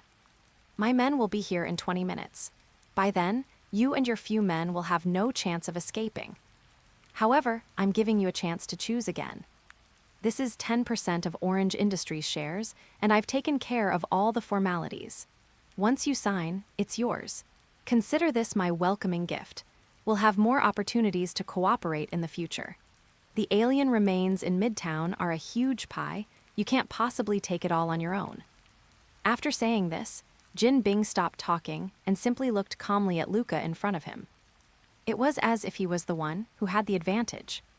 Looking at the documents on Kingpin's desk from a distance, Luca smiled kindly and nodded readily. "Sure, I think it's great." "Young master," Samira looked at Luca anxiously, but he interrupted her with a gesture. "However, I have one condition," Luca continued with a smile. Kingpin frowned slightly upon hearing this, as if expressing his dissatisfaction, but still followed Luca's words and asked, "What conditions?" Seeing this, Luca raised his hand and pointed at Kingpin's body, speaking naturally. "I want that suit you're wearing, yes, right now." Upon hearing this, not only Kingpin, but also the other 3 people beside Luca were stunned for a moment. However, Kingpin was the first to react. "Enough!" Kingpin let out a loud shout. He stood up abruptly. Standing over 2 meters tall, with his stocky build, he looked like a mountain of flesh. Combined with that ferocious expression, a strong sense of oppression washes over you. Kingpin believed that Luca's demand for his suit right now was simply an attempt to humiliate him and force him to step out of his protective gear. Is Kingpin really such an irrational idiot? Well, actually, the reason Luca mentioned the suit was partly to send Kingpin out to his death. But more than anything, he really wanted that suit. In fact, the moment Luca went upstairs and saw Kingpin, he had already noticed the pure white suit the guy was wearing. It is emitting a faint white light. Unfortunately, Kingpin clearly had no intention of granting Luca's small request. Upon seeing this, he lowered his head slightly and gently pushed up his glasses, causing a dazzling white light to reflect off the lenses on both sides. He then directly raised the Dominator in his hand. "There's nothing I can do about it," smile appeared on his face. End of this chapter. Chapter 51, The Death of Kingpin. Chapter 51, The Death of Kingpin, behind the bulletproof glass, immediately paled as he watched the bluish-green pistol in Luca's hand rapidly unfold. The reason he was talking so much nonsense with Luca, a kid he completely looked down on, about shares and threats it was because he knew perfectly well that the weapon in the hand of this little brat had a very high probability of easily shattering his last barrier. He was the one who sent out that dump truck back then, so how could he not know the results his subordinates reported back? It's hard to say whether Kingpin's subsequent decision to abandon the use of force against Luca, besides his fear of Stark Industries, was also due to this type of weapon. Unexpectedly, Luca did not give Kingpin any time to buy time and wait for reinforcements. They'll unleash their ultimate move without a second thought. However, in fact, even at this point, Kingpin was not without a final means of retaliation. Luca's Dominator was beginning to charge up. Having already stood up, Jin suddenly dodged backward with a speed completely disproportionate to his size, then punched a patterned brick on the wall behind him. Click tilde. The patterned tiles shattered instantly, and the red button hidden within was pressed in a flash. Beep tilde beep tilde beep tilde tilde. The alarm blared, and the crimson lights flashed, turning the entire hall blood red. Followed by the two thick marble columns, standing on either side of the hall, suddenly unfolded in the middle. Only then did everyone realize that two machine guns with fixed cannons were actually hidden inside this thick pillar. Image, as the barrels of the machine gun turrets spun rapidly, the two heavy machine guns seemed to possess some kind of enemy or foe lock-on function, quickly turning their muzzles toward the direction where everyone was. Damn, Luca's pupils contracted sharply. Immediately afterwards, all four of them shouted out at the same time. Get out of the way, X3 young master, be careful. As he roared, Luca, who was already pointing his gun at Kingpin, saw that the Dominator in his hand was fully charged, and decisively turned the gun around to aim at the turret on the left. Before the gun barrels of the turret could even turn, the greenish-blue particle beams had already shot out rapidly. Amidst the crackling sound of electric arcs, the enormous energy sphere instantly engulfed the entire turret. However, there were two gun emplacements on site at that moment. Even as Dungeon and Green Bull dodged, they were already firing their guns furiously at the turret on the right. However, the firing of ordinary rifle bullets was simply not enough to stop the turret from firing.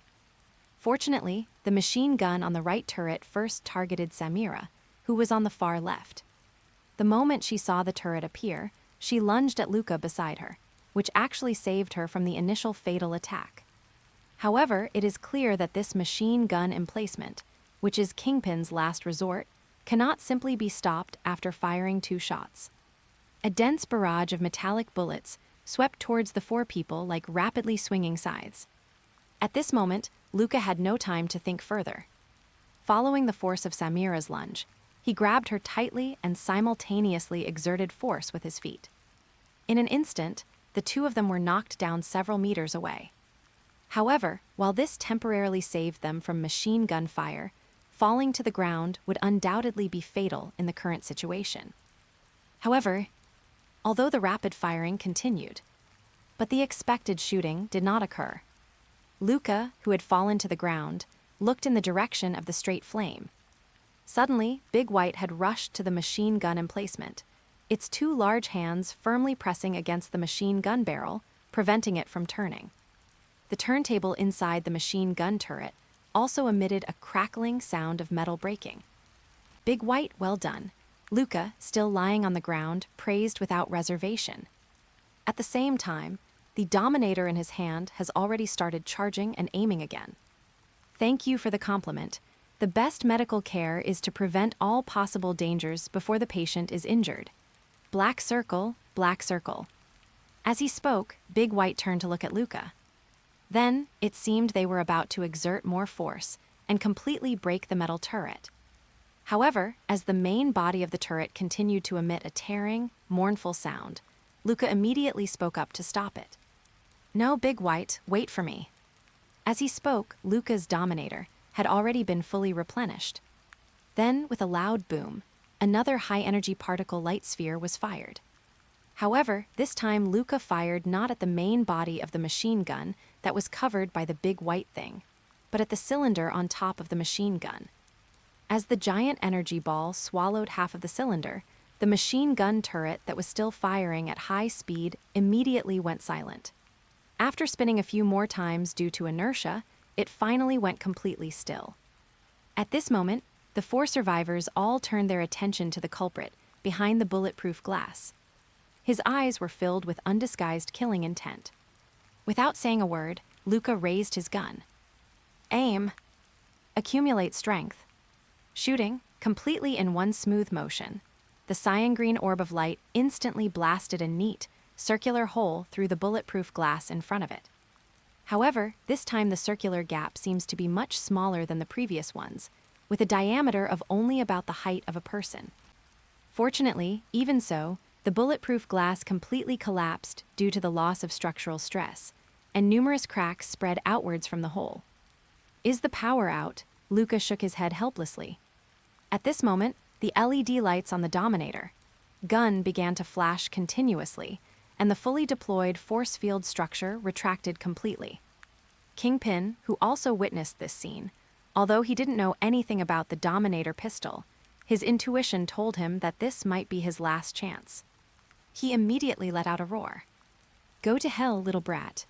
He then lifted the marble table in front of him, smashed the remaining glass, and charged towards Luca's direction. Its power is like that of a speeding truck. Each step caused the entire building to tremble slightly. The marble table in front of him blocked all the dense bullets fired by Dunshin and his two companions. A dense hail of bullets struck the marble tabletop like a storm, sending marble shards flying everywhere. Even though some bullets successfully hit Kingpin's body from behind, they were absorbed by his pure white bulletproof suit and bulging muscles. Kingpin, now cornered, had only one thought in his mind. I'm going to smash this brat in front of me into a meat patty. However, before Kingpin could even get halfway out of the way, he was already halfway there. After the first round of volleys, Dunshin realized that this would not cause effective damage and decisively ceased fire. Then his eyes narrowed slightly, and he moved the gun barrel horizontally. Da-da-da-da. 6 bullets were fired in quick succession at Kingpin, who grabbed the edge of the stone table, his left hand unprotected by his suit. For an instant, 5 out of 6 bullets hit the back of the hand while it was moving at high speed. Kingpin's left hand was immediately blown to pieces by the 5 bullets, and even his little finger was blown off. The intense pain caused him to let out a muffled groan, and the heavy marble table in his hands tilted in response. However, the next moment, Kingpin gritted his teeth and refused to let go. Even the pace of their charge never faltered. However, at this very moment, the big white guy, braving a hail of bullets from his own teammates, charged towards Luca and then slammed his fists into the stone table in Kingpin's hand. Boom! A huge impact and explosion rang out, accompanied by shattered marble fragments that scattered in all directions. The airflow generated by the impact even stirred up the dust beneath our feet. Although, due to his hasty exertion, Baymax was directly knocked away by Kingpin's force, along with the terrifying inertia of the marble table. Even the stone table itself was only partially shattered. However, Kingpin, whose left hand already contained 5 bullets, could not continue to hold on in this level of struggle. What? A scream of pain. The half-stone table in his hand crashed to the ground, creating a huge dent. There wasn't time to raise my hand to protect my head. The next moment, 3 rifles fired simultaneously at Kingpin's exposed head. In an instant, his menacing bald head was already mangled and bloody from being shot. Even so, Kingpin managed to take 2 steps forward. Luca has raised the Dominator again, its lights still flashing. Activate Fatal Elimination Mode. Next moment, the gun barrel bounced open. Bang tilde. A beam of cyan particles, about the thickness of a finger, shot out instantly. Kingpin's head twisted and swelled rapidly after being hit. Then, with a bang, it shattered completely and scattered in all directions. At last, the headless corpse, like a mountain of flesh, collapsed with a loud thud, hitting the ground with a heavy thud. A powerful underworld figure died a humiliating death in front of Luca. I don't know what to say, so please continue reading. End of this chapter. Chapter 52 Trophies. Chapter 52 Trophies. Seeing Kingpin's headless corpse fall to the ground, Luca secretly breathed a sigh of relief. In fact, if the Dominator pistol didn't have enough battery power to fire that bullet at the last moment, Or, to put it another way, if Kingpin, being only human, could still withstand the hail of bullets and charge towards him, Luca will have to rely on his strength-enhancing shoes to blast through rocks as his finishing move in this battle. Thankfully, although this power doesn't seem to be the Kingpin from the TV series, at least it's not the animated version. He didn't die unjustly. He casually twirled the gun and inserted the Dominator, whose LED lights had all been turned off, into his waistband. Luca turned to look at the other three, who had also relaxed. It seems that Kingpin's final moments still brought considerable pressure to these elite Special Forces soldiers who had never truly witnessed a supervillain's battle. However, it was only at this moment that Luca realized that Big White's belly had shrunk down without him noticing. It was obviously because the outermost carbon fiber armor was accidentally pierced by a bullet during the battle just now. Some of the carbon fiber armor plates, which were originally held in place by air filling, have already come apart and slipped off. At this moment, the shriveled version of Baymax was carefully bending down to pick up its fallen armor plates one by one and holding them in its arms. Just as Luca was about to step forward and remind Big White that there was no need to pick it up, and that he could go back and make a new set for it. Meanwhile, Samira ran to the bulletproof glass room where Kingpin had been hiding, rummaged through the wreckage on the ground, and found the 2 share contracts that had fallen to the ground earlier. Young Master, the contract seems to be genuine. Seeing this, Luca merely glanced at the somewhat damaged covers of the 2 contracts and nodded calmly. Aunt Samira, please keep this for me for now. I'll have a lawyer review it when I get back. With that, Luca ignored the 2 priceless contracts. Instead, he took 2 steps forward and bent down to touch the shoulder of Kingpin's headless corpse in front of him. A pale blue crafting panel flashed by. Tuck's 1 tactical uniform, the Amazing Tuxedo World 1/5 manufactured by China Security Bureau Research Team Core component. Bulletproof. Chinese letter, Chinese letter, Chinese letter, Chinese letter, 1 Chinese letter, Chinese letter, Chinese letter, Chinese letter, Chinese letter. 1 Chinese letter, Chinese letter, Chinese letter, Chinese letter, Chinese letter, 1 Chinese letter, Chinese letter, Chinese letter, Chinese letter, Chinese letter. 720 Chinese letter, Chinese letter, Chinese letter, Chinese letter, Chinese letter, Chinese letter, Chinese letter, Chinese letter, Chinese letter, Chinese letter, 1 Chinese letter, Chinese letter, Chinese letter, Chinese letter, Chinese letter, 2 Chinese letter. Description: a high-tech, multifunctional suit designed for special agents. By stimulating the wearer's muscles, it enables them to execute tactical maneuvers from a database. Simultaneously, stimulating the muscles themselves allows the wearer to exert strength beyond their natural limits. Furthermore, this combat suit possesses a range of additional functions, including bulletproof protection, stealth capabilities, anti-gravity properties, and electromagnetic chuck hands. Friendly reminder: despite having dozens of functions and modes, you'll always find the one you need within a second when actually using it. However, you might be more aware of a slight gentleman's bug left in the initial design of this tactical suit. A tuxedo? I think I've heard of that movie. After the panel appeared, Luca only glanced at it briefly and did not examine all the information on it carefully at that moment. He immediately called out to Dunshin and the other 2 beside him. Come on, lend a hand and take this guy's suit and pants off. As he spoke, Luca glanced at Samira, who was about to step forward. Luca, not wanting her to disturb Kingpin's blood-soaked corpse, spoke directly to her. Aunt Samira, please search the room again to see if there are any other important items that we can take with us. Upon hearing this, Dunshin and Green Bull exchanged glances. Although Dunshin, as the captain, hesitated for a moment, he still whispered a reminder. Young Master Luca, according to Kingpin, his gang will be arriving as reinforcements in 7 minutes. Should we leave now? In fact, Dunshin's suggestion wasn't without merit, even though Kingpin is dead now. But his men who came to his aid, whether to avenge Kingpin or simply to kill them and gain merit without knowing the truth, were all motivated by a desire to do so. Once the numbers come up, even if they are just gangsters, they will still be a considerable problem for Luca and his group, who have just experienced a major battle. However, Luca still firmly shook his head, rolled his eyes, and made up a story on the spot. Then hurry up and come help. This suit has excellent bulletproof protection. I plan to take it back and study it. Dunshin and Green Bull exchanged a glance, and with no other choice, they quickly approached and hurriedly began to undress the dead Kingpin. However, Luca himself stopped getting involved at this point. He then turned to Big White, who was staring blankly at his external armor plates, and said, "Big White, put down your armor plates first. Help me dismantle that machine gun turret." "Okay, Luca."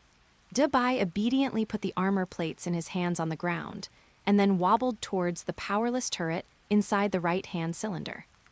"Okay, be careful not to break it." As he spoke, Luca walked straight over. Yes, in fact, it wasn't just Kingpin's bulletproof suit. Even the fully automatic machine gun turret emitted a faint white light that only Luca himself could see. However, the white light appeared at the same time the cylindrical outer shell rose up, and the machine gun began to prepare for corrective firing. In that critical moment, Luca didn't have time to think about things like core components. If he didn't want to be torn apart by bullets, he could only make judgments based on his subconscious reactions. Fortunately, Luca shot the left side turret, and Big White stopped the right side turret from rotating in time. This gave Luca the opportunity to calmly smash the cylinder, connecting the power source to the top of the turret, preserving the main body of the turret. Watching Big White hug the turret fuselage and exert a little force. With a crack, the entire metal base was twisted off and torn off. The other three people who witnessed this scene all gasped in shock. Even Dunshin, who was still wondering why Luca had taken away the damaged turret, remained silent at this point. Judging from how easily Baymax disassembled the parts, the other party's work efficiency was much faster than his. Even when Dabai lifted that heavy iron cannon, it seemed like nothing had happened. Presumably, even if they had to escape later, this thing wouldn't be a burden at all. Luca, who was picking up the scales from the ground beside Big White, secretly breathed a sigh of relief. It's all right, even in this broken state, it's still emitting a white glow. He walked up to Big White and touched the turret fuselage with one hand. A blue screen then appeared. End of this chapter, Chapter 53, Running Away. Chapter 53, Running Away H28Q Advanced Gun Turret League of Legends World Championship 1/5 Creator. Cecil B. Heimerdinger Core Component. Fully automatic turret composite consumables. 3 small support legs, 1 power core, 1 signal antenna item description. Portable fully automatic energy turret. An evolved version of the H28G evolution turret. Once placed on the ground, it automatically deploys, continuously attacking all enemies within range with energy projectiles. Simultaneously, the turret itself slowly charges. Once fully charged, it unleashes a more powerful laser attack on the enemies. Friendly reminder: the turret only activates when it's near its owner. By the way, it's called a portable turret because it can be teleported and deployed, but unfortunately with your abilities. Tusk, tilde he merely glanced at the panel and didn't read it carefully. However, Luca still caught every single word of the rant at the end of the screen. However, all Luca could do in the face of such criticism was to twitch his lips and choose to ignore it. Space teleportation technology. If I could master that right now, would I be reduced to fighting to the death with someone like Kingpin? Luca raised his hand away from the core component of the turret, choosing to avoid seeing it altogether. It was at this moment that Dunshin and Green Bull had already stripped Kingpin of his suit and trousers. Fortunately, the body had only just died and was not yet too stiff. Otherwise, the two of them would probably have been delayed for a long time. Young master, a suit. Green Bull handed the blood-stained white suit to Luca. However, before Luca could even say "keep this for me" to him, a violent explosion was heard in the distance. The 4 people still inside the house immediately tensed up. However, there was no need for Dunshin to ask. Changong's extremely cold voice had already come through the earpiece. "I blew out the tires of the enemy vehicle." At this moment, the sound of a wrench also rang out. Presumably because he understood the nature of the longbow too well, the wrench immediately provided more detailed information. It was 2 vehicles coming from the south. The drone has confirmed that they were all filled with gang members. The longbow team shot out the tires of one of the vehicles, causing it to overturn and explode. The other vehicle is rapidly approaching the warehouse. Just as Wrench was saying this, everyone heard the roar of light machine guns firing through their headsets, along with Thresh's excited cursing and roaring. Immediately afterwards, there was another deafening explosion of a vehicle. The wrench immediately changed his previous statement. The other car was also blown up by Thresh's direct fire. However, from the drone's perspective, there are more gang vehicles in the distance, rapidly approaching this area. "Captain, you guys should evacuate quickly." Upon hearing this, everyone instinctively looked at the clock in the room. The time displayed there was clearly less than 7 or 8 minutes after Kingpin's earlier statement of 20 minutes later. "Even in death he leaves a grave," Luca cursed inwardly. Green Bull, who was holding the blood-stained suit, immediately unfolded the jacket and was about to drape it over Luca. Luca glanced at it, and although he was somewhat disgusted by the blood on it, he did not refuse it. In situations like these, having a bulletproof jacket can undoubtedly increase one's safety significantly. Kingpin's white suit is ridiculously oversized. On Luca, it looks more like a lab coat, making him appear somewhat comical. Image, Big White, bring the turret and follow. Seeing this, Green Bull grinned, but immediately suppressed his smile and looked away. Duncan ignored the interaction between the two, clearing the way ahead while pressing his earpiece to give orders to the others. Longbow, watch out for vehicles in the distance, reduce firing frequency.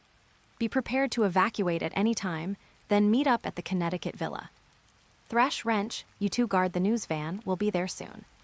In fact, in just a few words, the 4 of them had already rushed to the first floor. It was only then that Luca noticed that Samira had somehow acquired a pure black leather suitcase. Seeing Luca's questioning look, Samira didn't stop walking, but quickly explained. "It's some gold bars and documents just found in a hidden compartment." Upon hearing this, Luca didn't ask any further questions, but simply nodded slightly, said, "We'll count them when we get back," and continued to run quickly ahead with Duncan. However, none of the 4 of them had actually run more than a few steps yet. The news van they had arrived in earlier was already speeding up, making a graceful drift. With a squeak, it scraped against the ground. It stopped sideways in front of them. A wrench suddenly popped out from the driver's seat and shouted, "Get in the car quickly, there are many enemies behind us." As they were talking, the back door of the news van opened wide. However, Thresh, carrying a light machine gun, jumped down first and aimed at the rear. "Ailsa die die die. Da da da." Flames continued to emerge from the muzzle, and another jeep that had just appeared behind was immediately riddled with bullets. The driver of the convertible jeep was killed instantly by a hail of bullets. Then came a loud boom. The jeep instantly exploded into a fireball. The shockwave from the explosion blew the entire car into the air before it crashed onto the roadside with a thud, triggering a secondary explosion. However, even so, none of the enemies inside the jeep voluntarily cried out in pain. These people must have a very strong and unyielding spirit. It was during the brief interval between the jeep explosions that Big White, the largest of the group, and the one holding the machine gun turret, appeared. He was the first to crawl into the carriage on Luca's orders. Perhaps sensing the emotions of others, Big White got into the car very quickly and even curled up to make room for them. The machine gun turret it was holding was pressed tightly against its internal skeleton. More vehicles were still rushing towards them from behind. It can even be seen from the perspective of an aerial drone. Among the long line of vehicles behind, many of the convertible jeeps and pickup trucks had large numbers of armed gangsters shouting and yelling in the back. Some of the trolleys even had vehicle-mounted machine guns mounted on their roofs, the kind of machine guns that are only seen in areas of armed conflict. "Boost!" The wrench, whose foot was already on the accelerator, shouted loudly. However, he didn't need to say much. The others had already quickly crawled into the carriage. Luca then returned to the front passenger seat. As Duncan got into the car, he casually unleashed a volley of bullets behind him. Seeing that Thresh below was still desperately pulling the trigger to intercept the enemy, he reached out and grabbed him by the back of the neck, cursing angrily. "Thresh, get in the car." End of this chapter. Chapter 54 Car Chase. Chapter 54 Car Chase Home. The car engine emitted a deafening roar. The tires rubbed wildly against the ground, kicking up thick white smoke. The smell of burnt tires mixed with the lingering gunpowder smoke from the gun barrels swirled and filled the carriage, assaulting our noses and mouths. Just the instant the gear lever is pushed into gear, a large, armored mechanical hand suddenly emerged from the carriage and grabbed Duncan's arm. Along with Thresh, whose magazine was already empty, they grabbed both of them and forcibly dragged them into the carriage. Next moment, boom! The engine of this unremarkable-looking news van, which had been suppressed for so long, finally broke free and roared like a wild beast. The car shot off like an arrow, the roar of its engine exploding in the night. The chassis skimmed across the ground, the gust of air it kicked up leaving dust and smoke trailing behind. Samira and Green Bull clung tightly to the handrails inside the car, one on each side, completely ignoring the possibility of being thrown out of the carriage. He raised the gun with one hand and frantically pulled the trigger, spraying bullets at the vehicles that were right behind him. It wasn't just Luca's side that was launching the attack. The gangsters who were chasing from behind were also raising their guns to fight back. However, the shots fired by these individuals, whose quality varied greatly, were clearly less lethal than their foul-mouthed curses while they were moving at high speed. 7 or 8 people in the 3 closest pickup trucks opened fire simultaneously. In the end, fewer than a handful of bullets actually landed on the news van. Even so, to prevent his teammates from being hit by stray bullets, Duncan, who was still lying in the carriage and hadn't gotten up yet, still yelled at the driver in front of him. Wrench, protective plates 1 and 2. Upon hearing the sound, the driver, who was concentrating on driving, immediately switched to holding the steering wheel with one hand and tapping the button next to the dashboard twice with the other. The next moment, at the very back of the carriage, a black metal plate extended from both the roof and the chassis, covering most of the carriage.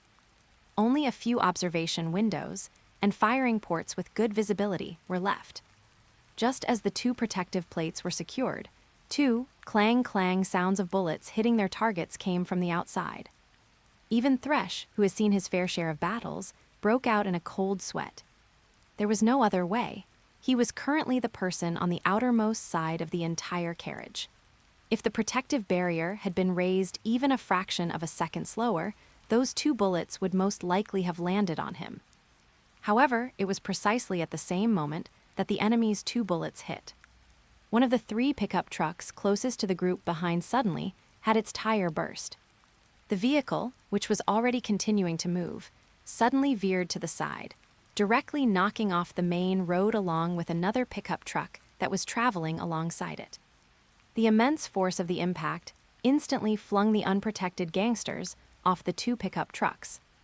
Judging from their tumbling diving posture, they were clearly not going to survive. However, as the 2 vehicles were separated from the pursuit due to the accident, more pursuers immediately followed. "Haha, Tilda Tarantula, did you hit it? Well done." Knowing he hadn't shot at the tire, Green Bull immediately laughed and praised Samira. However, Samira, whom he pointed to, quickly shook her head. However, she didn't need to speak. The voice in the earpiece had already given the answer. "It's me." Chang Gong's icy voice seemed capable of cooling down even the most intense chase. "This is the last shot. You're out of firing range. I'm retreating."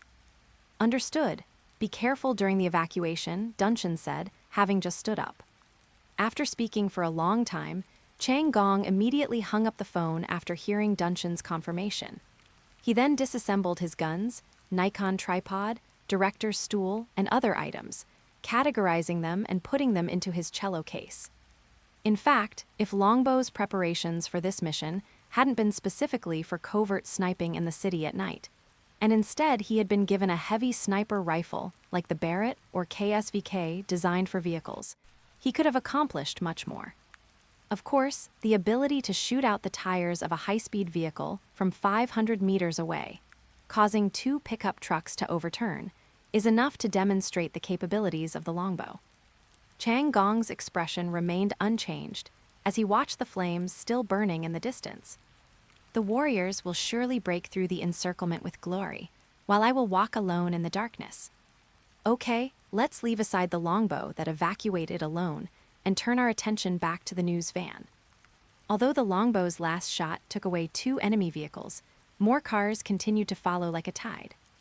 Dunshin, who had just changed his magazine, stepped forward, patted Green Bull on the shoulder, took over his firing window, and shouted orders to drown out the continuous gunfire. Green Bull, get the bomb ready. Thresh, don't change the magazine, just load the belt. Wrench, watch out for the intersection ahead. This is Hell's Kitchen, and someone could intercept us from the front at any moment.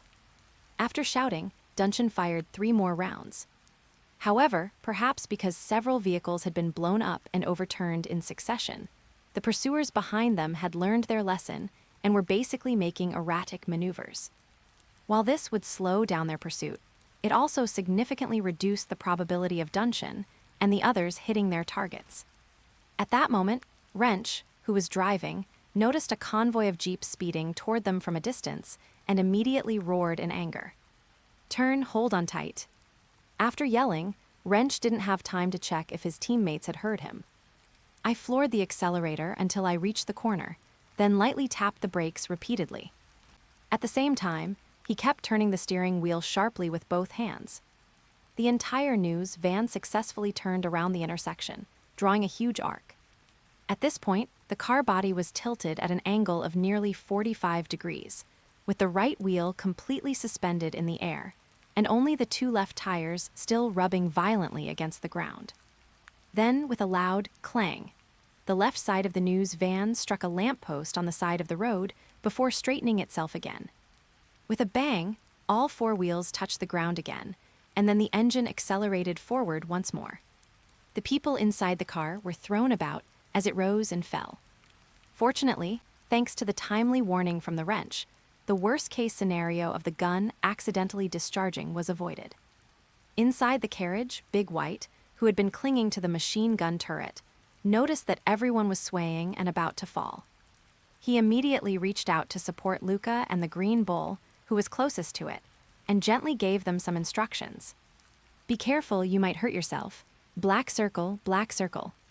As he spoke, Big White extended his deflated hand and sprayed some wound spray on Green Bull, who had some minor abrasions that he hadn't noticed before. However, while the news van experienced some minor disruptions, it has since returned to a smooth ride. The cars chasing behind weren't so lucky. End of this chapter, Chapter 55, Gang Building. Chapter 55, Gang Building because the enemies chasing Luca and his group were too close, and the car was traveling at too high a speed. Moreover, these rioters, who had already entered a state of frenzy, never expected that the news van in front of them would suddenly turn around.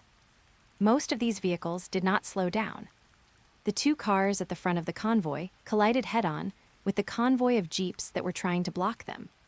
The massive impact caused 4 or 5 vehicles to twist and deform on the spot. Boom! A terrifying explosion sent flames shooting into the sky, a giant orange fireball obscuring everyone's view. The vehicles that were still spinning and colliding at the center of the explosion were directly thrown into the air by the powerful shockwave, triggering a series of secondary explosions. Many metal fragments even flew directly into the walls of buildings on both sides of the street. Those lucky survivors who had narrowly escaped were not intimidated by this scene. Instead, they immediately bypassed the still flaming wreckage of the vehicles ahead, made a sharp turn, and continued to chase after Luca and his group. However, the gray van that reacted the fastest in the line had just turned around and rushed to the intersection. The streetlight that had been hit by the wrench finally succumbed to the deformation caused by the violent impact. The metal lamppost let out a piercing screech and then slowly collapsed toward the center of the road. The driver of the gray van stared in horror at the fallen lamppost, gripping the steering wheel tightly with both hands and slamming on the accelerator, trying to use his speed to fly past it before it was hit. However, clang click. The long lampposts fell down like guillotines. It crashed heavily onto the rear of the gray van.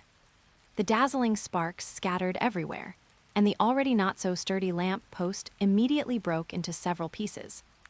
Of course, the van that was hit by it suffered an even more tragic fate. Not only was the rear compartment completely crushed and deformed, due to the vehicle's low weight and the driver's hard acceleration after turning, the speed is increasing. The van, struck at the rear by the guillotine, had its front end thrown high into the air, and the entire vehicle flipped over uncontrollably. Boom! The van that flipped backwards at high speed crashed directly onto the roof of a black sedan that was following behind, resulting in a truly intimate encounter between the two vehicles. Even all the passengers inside the car felt completely at ease with each other at that moment. Seeing the explosions caused by the chain reaction car accident behind them, the members of the Dungeon Squad seemed to have temporarily shaken off the enemy, and they all breathed a sigh of relief. However, at this moment, Luca, who was pressing the tracking glasses button to activate the thermal imaging view, spoke up in a way that ruined the atmosphere. At the intersection ahead, 3 cars are coming from the right. Judging by their direction and speed, they're definitely here to intercept us.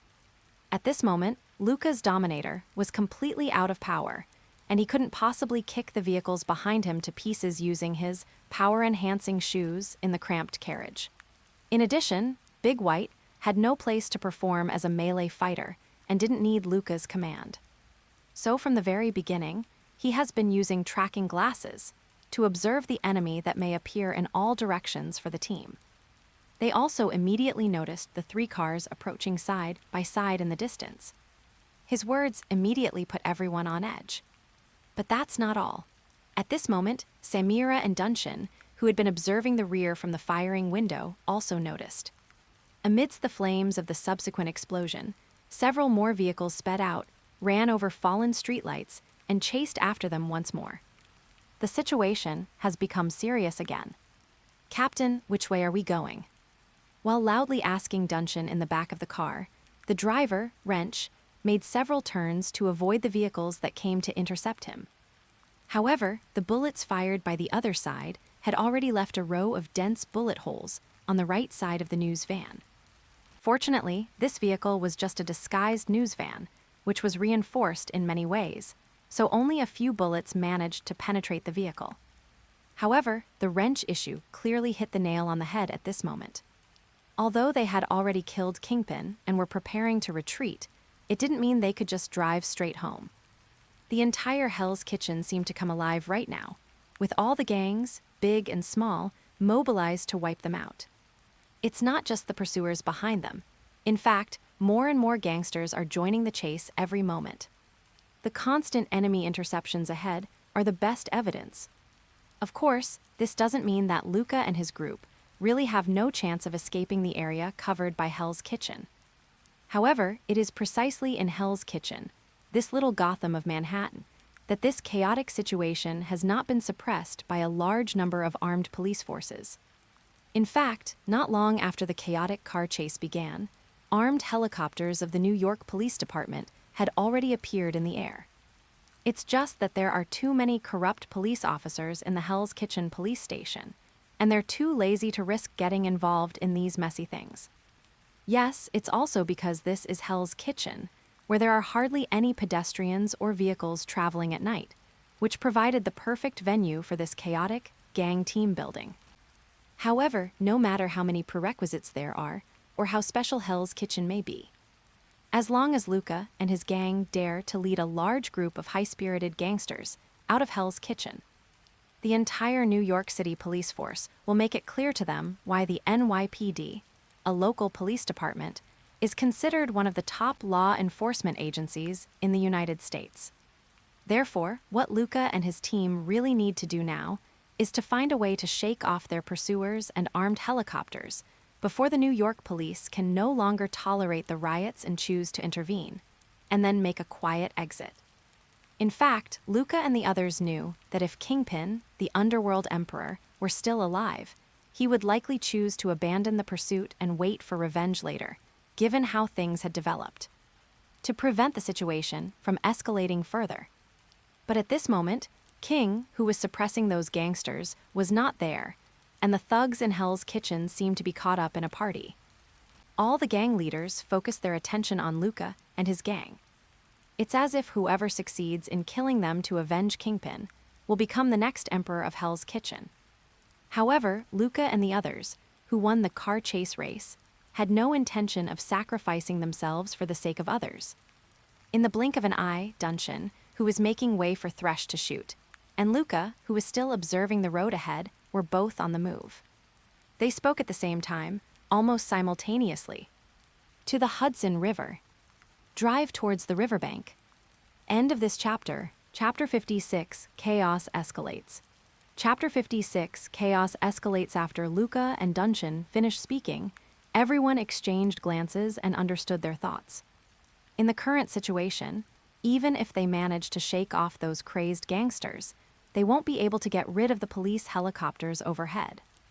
Moreover, these gangs swarming in from all directions may not be so easy to deal with. Rather than risking a rollover at any moment and getting stuck with these people, it's better to find a place to abandon the vehicle. If they are careful, without such a large target as a car, they should be able to escape quietly. Without hesitation, the driver in front, Wrench, stepped on the gas and sped off towards the Hudson River. Just as Luca and his group identified their target and began to turn, the gangsters who had been following them all along were still busy. At this moment, a large pickup truck, its body covered in a jumble of patchwork metal plates, sped forward at the very back of the pursuing convoy, leaving a trail of sparks and lightning. This otherwise ordinary large pickup truck has been modified by some brilliant mind. The vehicle body not only has metal armor that is probably intended for bulletproof protection, but also has a sharp ramming horn fixed to the front by several iron pipes. The sides of the car were densely wrapped with barbed wire, and even the four-wheel axles were fitted with four sharp blades that looked like triangular pyramids in a rather punk style. As the car drove down the street, it was as if a fully armed barbarian heavy cavalryman had suddenly infiltrated a group of modern people. It drove recklessly, showing no intention of avoiding other vehicles at all. At this moment, a shirtless burly man standing on top of the vehicle was waving a Molotov C***L and mocking the weaklings around him. "Ha tilde, get the hell out of my way. Vladimir's convoy is behind us. Anyone who doesn't want to die, get the hell out of my way." As he roared wildly, he pulled a submachine gun from between his legs and fired wildly into the sky. The golden bullet casings clattered and fell onto the roof of the car at his feet. Unfortunately, despite his loud shouting, and the fact that some vehicles did indeed choose to give way, he was not the only one to succeed him. But that's just because most people don't want to miss the chance to show their faces because of a car accident. In fact, at this point, most of the other gangs didn't really take him or his so-called boss Vladimir seriously. What's more, all around them were the roar of engines and the constant sound of gunfire. It's hard to say how many people could actually hear what he was saying. The muscular man felt a surge of anger and embarrassment when he saw that the car in front of him only moved aside slightly, and no one else paid any more attention to him. He actually threw the Molotov C***L in his hand at the Jeep next to him. The Molotov C***L, mixed with alcohol and gasoline, exploded with a bang inside the Jeep. The intense flames instantly engulfed the entire vehicle. Terrified screams erupted from inside the Jeep. The unfortunate guy, who already had half his body sticking out of the car, ready to fire at any moment, was instantly engulfed in flames and gasoline and screamed as he burst out of the car window. The burning Jeep skidded wildly and crashed into a nearby building. Boom! A fireball exploded and rose into the air. Seeing the results of his Molotov C***L, the muscular man burst into laughter again. "Ha tilde, you idiot, daring to block my way. Get out of my way, all of you, PFFT tilde." Just as the burly man was excitedly admiring his victory, several bullets struck his bare upper body simultaneously. The muscular man looked down with a somewhat confused expression. On his chest, several bright red blood holes were randomly arranged, as if mocking his arrogance and madness.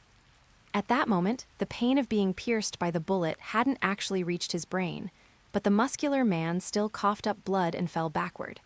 Meanwhile, inside the news van.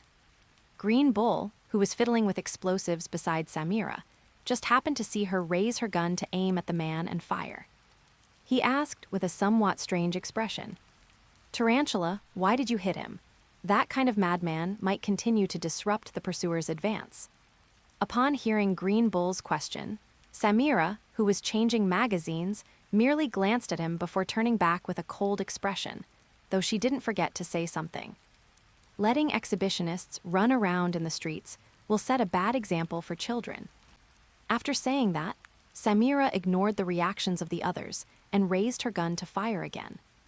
Thresh, who had been laughing wildly and shooting at a chasing car, suddenly paused upon hearing this, then stole a glance at Luca, who was still focused on checking the road conditions.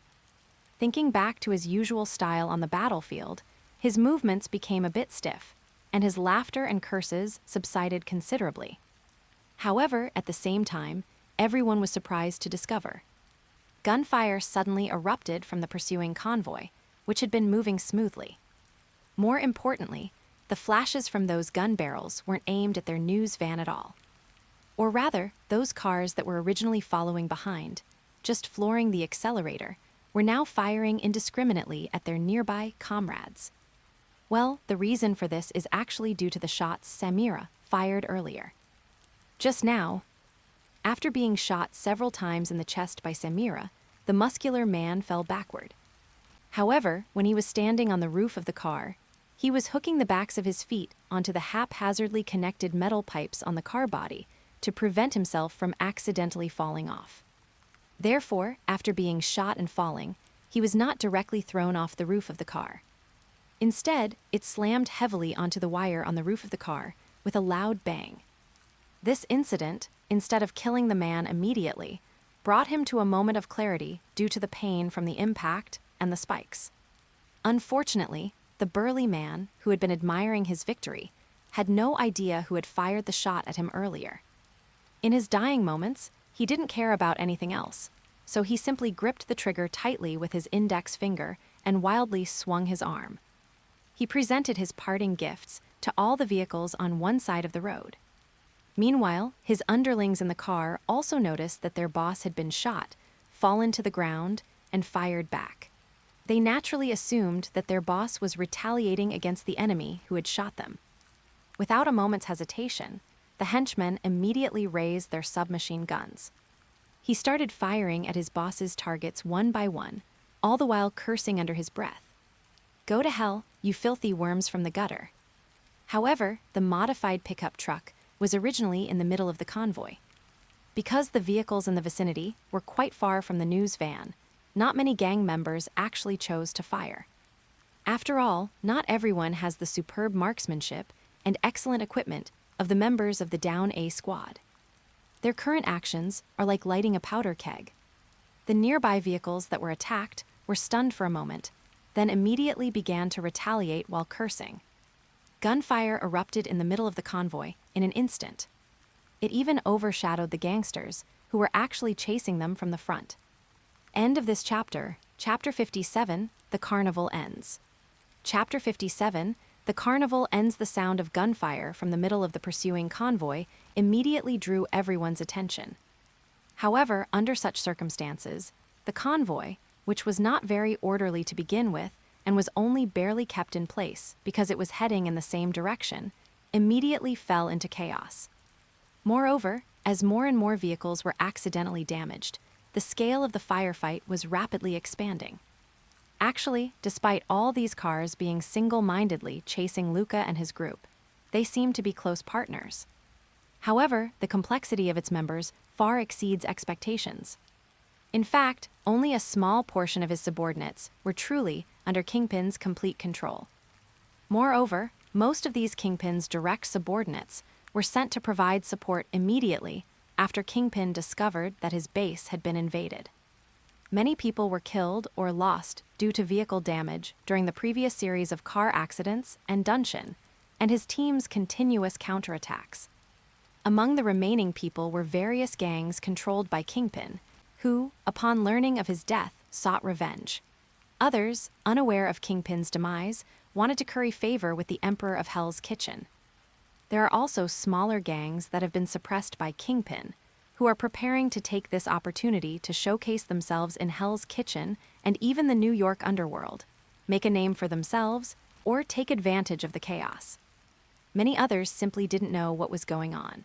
They were just paying attention to the movements of allies or rival gangs and were trying to come and observe or even cause trouble.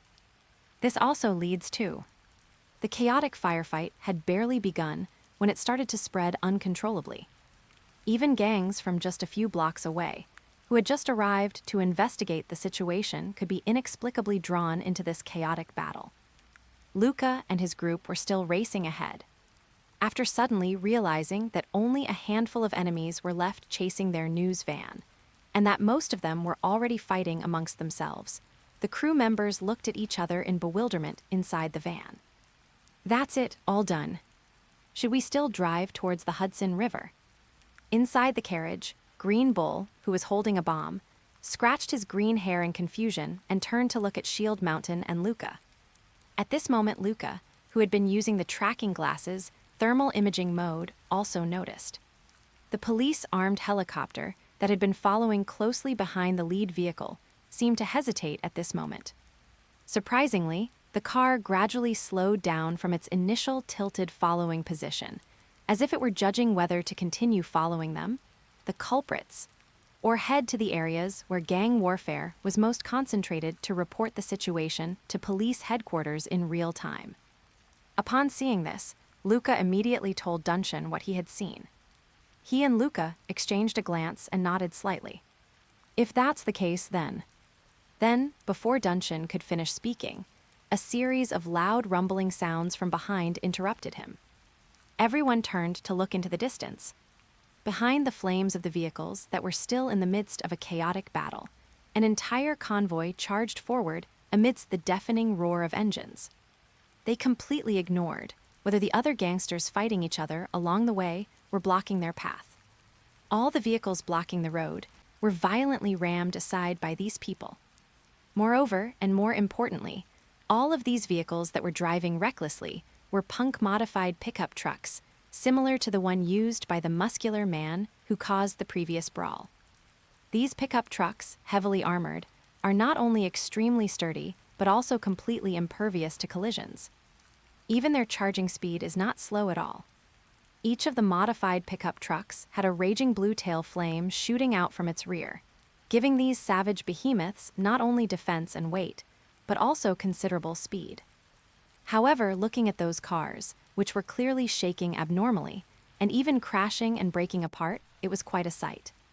Presumably, anyone with a sane brain would not want to drive such an unstable and massive bomb. However, it was precisely this irrational madness, and the thugs on the bus who were shouting and firing indiscriminately, that led to this. They actually managed to tear a bloody path through the chaotic battlefield, heading straight for Luca and his group. Hōgyoku chase after them.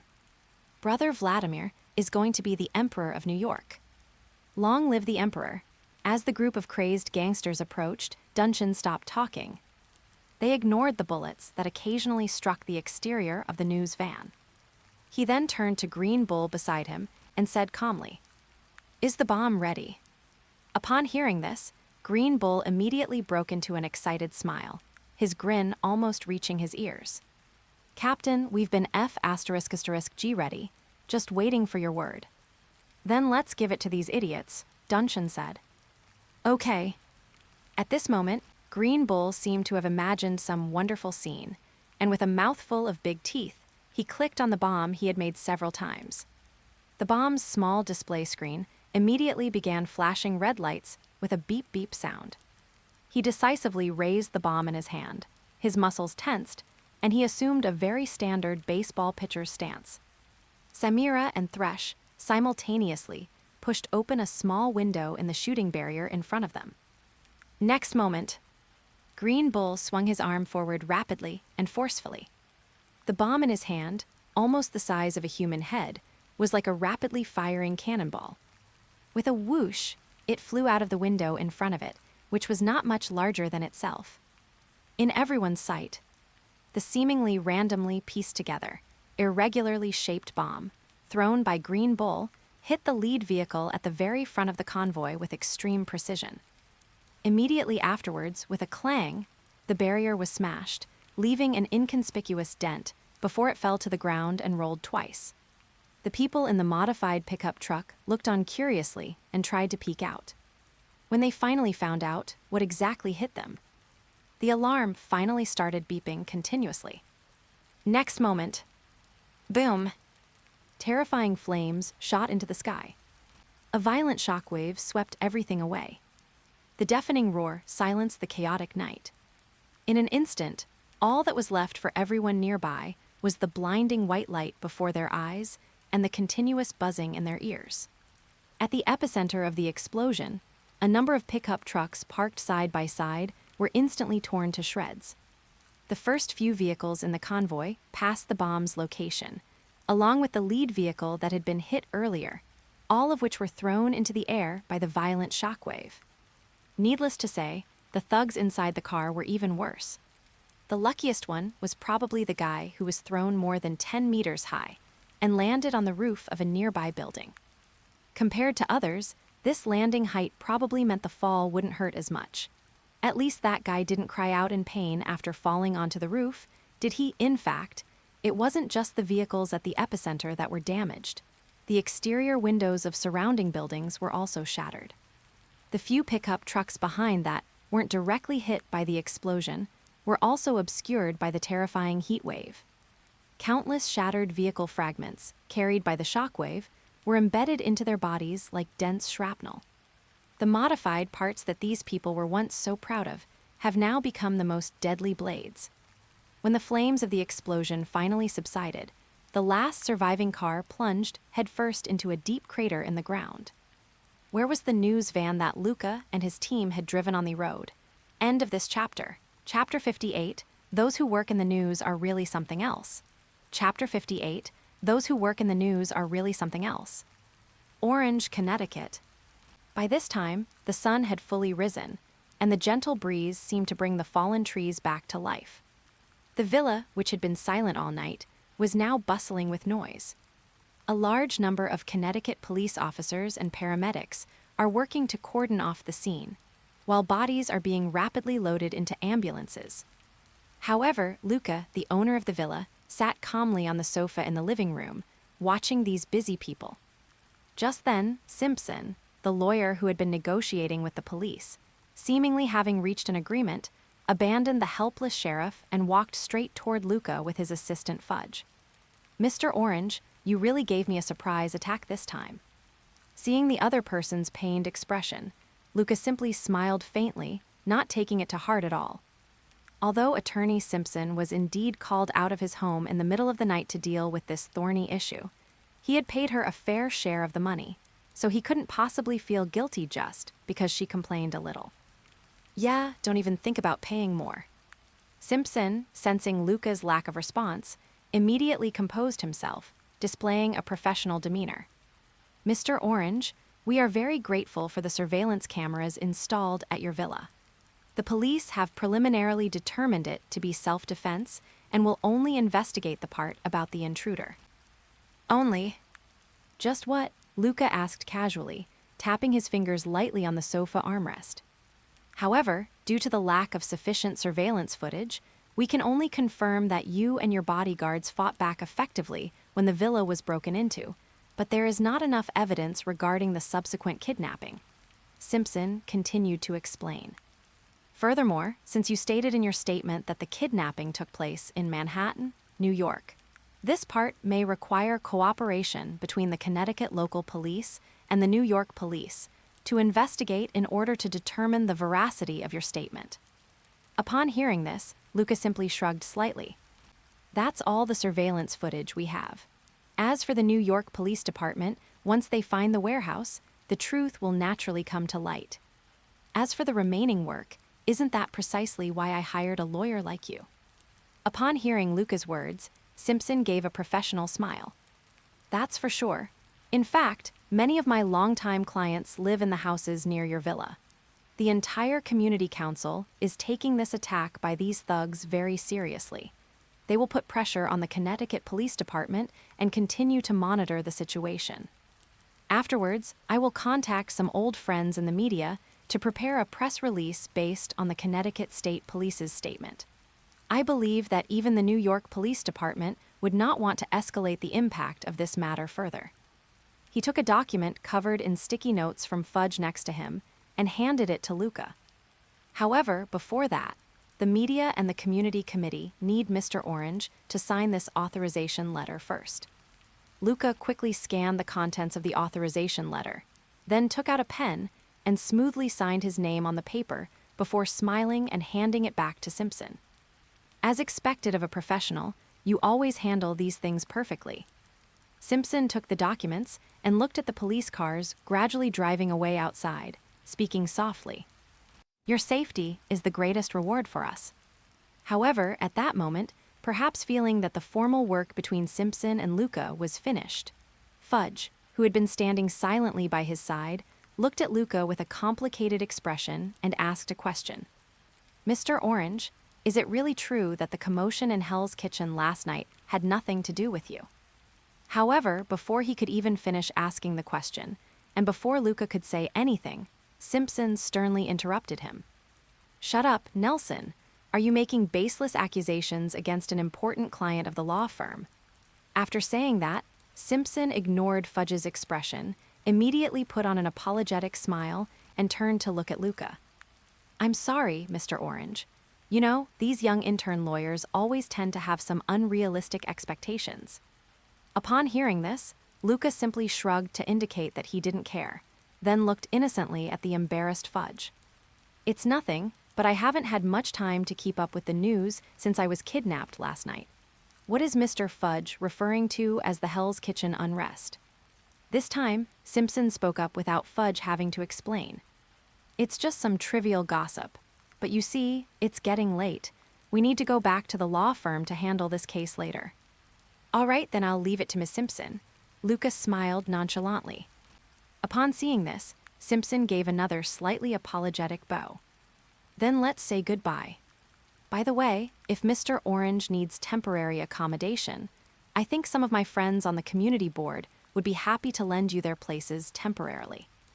Luca smiled slightly upon hearing this, knowing that the other party was making up for Fudge's recklessness earlier. However, Luca didn't really care about any of that. He just smiled and saw Simpson and the other man off from the villa. After watching the two leave the villa, he shook his head helplessly. It seems that the share transfer agreement cannot be handled by Rand Law Firm. While thinking about these things, Luca casually picked up the tablet next to him and started browsing the morning news. What was displayed prominently on the tablet was explosive. New York's largest underground gang collapses, and the culprit behind Hell's Kitchen's endless chaos is revealed to be him. Seeing Kingpin's picture prominently displayed on the news homepage, Luca's lips twitched involuntarily. Those who actually do journalism are really capable. On the other side, Samira, who had just hung up the phone, jogged over to Luca's side, leaned down and whispered something. Young Master, Duncan, and the others have been settled. Upon hearing this, Luca's expression remained unchanged. He simply nodded slightly. Let them rest for a couple of days. Considering the somewhat abrupt nature of the Reverse A Squad's existence, they are not included in Luca's script tonight. So before arriving at the villa, he and Samira got out of the car early and returned to the villa alone to deal with the police. Now that they have settled down and Kingpin, their biggest threat, is no longer around, Luca has no intention of recalling them immediately. I'll bring them along when I bring my mother back after things have calmed down in a couple of days. Seeing that Luca had made a decision, Samira prepared to step back and call Duncan and the others again.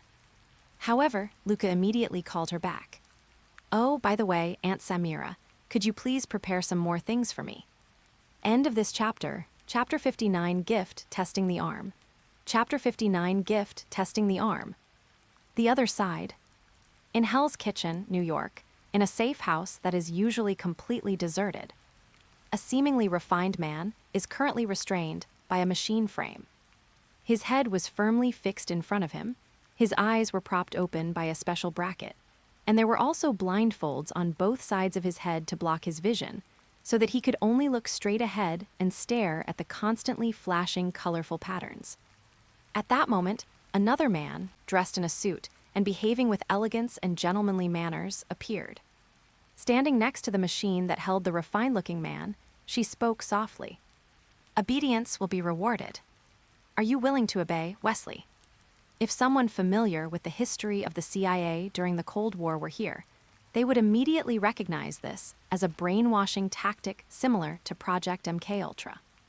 The person currently being brainwashed and strapped to the machine is none other than James Wesley, Kingpin's most trusted subordinate. However, he, who was once second only to one in the New York underground gangs, can now only be like a stray dog, at the mercy of others. Even so, Wesley still seemed unwilling to give up his loyalty to Kingpin. "Shut up, I will avenge Wilson." Upon seeing this, the elegant man smiled, seemingly unconcerned. "Okay, but actually I have plenty of time." Having said that, he ignored Wesley, who was gritting his teeth and insisting, and turned to leave the closed room. After he walked out the door, another young woman, who seemed to be under the elegant man's command, cautiously took 2 steps forward and asked with some confusion, "Sir, the forces left behind by Kingpin seem to pose a threat to us." The young woman actually wanted to say it was insignificant, but after hesitating for a moment, she changed her words. "It seems like we could easily take him down, so why would the adults go to such lengths to control such a nobody?" As she spoke, the woman subconsciously glanced at the brainwashing room, as if she didn't care about Wesley inside or even Kingpin from before. However, the elegant man didn't seem to mind his subordinate's attitude, and simply explained in a gentle tone. "You must remember that the most important thing is always people. Wilson Fisk's remaining forces are indeed insignificant, but this one of his men is truly a talent." As he spoke, the man paused slightly, looked at the brainwashing room again, and then smiled. "Moreover, this wasn't prepared for myself. It was merely a perfectly appropriate gift for him." After speaking, the man strode away, leaving behind a bewildered female subordinate. A week passed in the blink of an eye. It was different from what everyone expected. Instead of improving after losing Kingpin, Hell's Kitchen seemed to be in constant turmoil because of the absence of its most powerful underworld emperor. Luca's actions that night were like igniting a long-dormant powder keg. Revenge, bloodshed, and the struggle for profits have driven these already strained gangs, large and small, into a complete frenzy. Even though the New York Police Department has repeatedly deployed ESUs, emergency response units, to cooperate with the police forces in Hell's Kitchen to suppress the crime, and even privately disregarded appearances by interviewing the larger gang leaders one by one.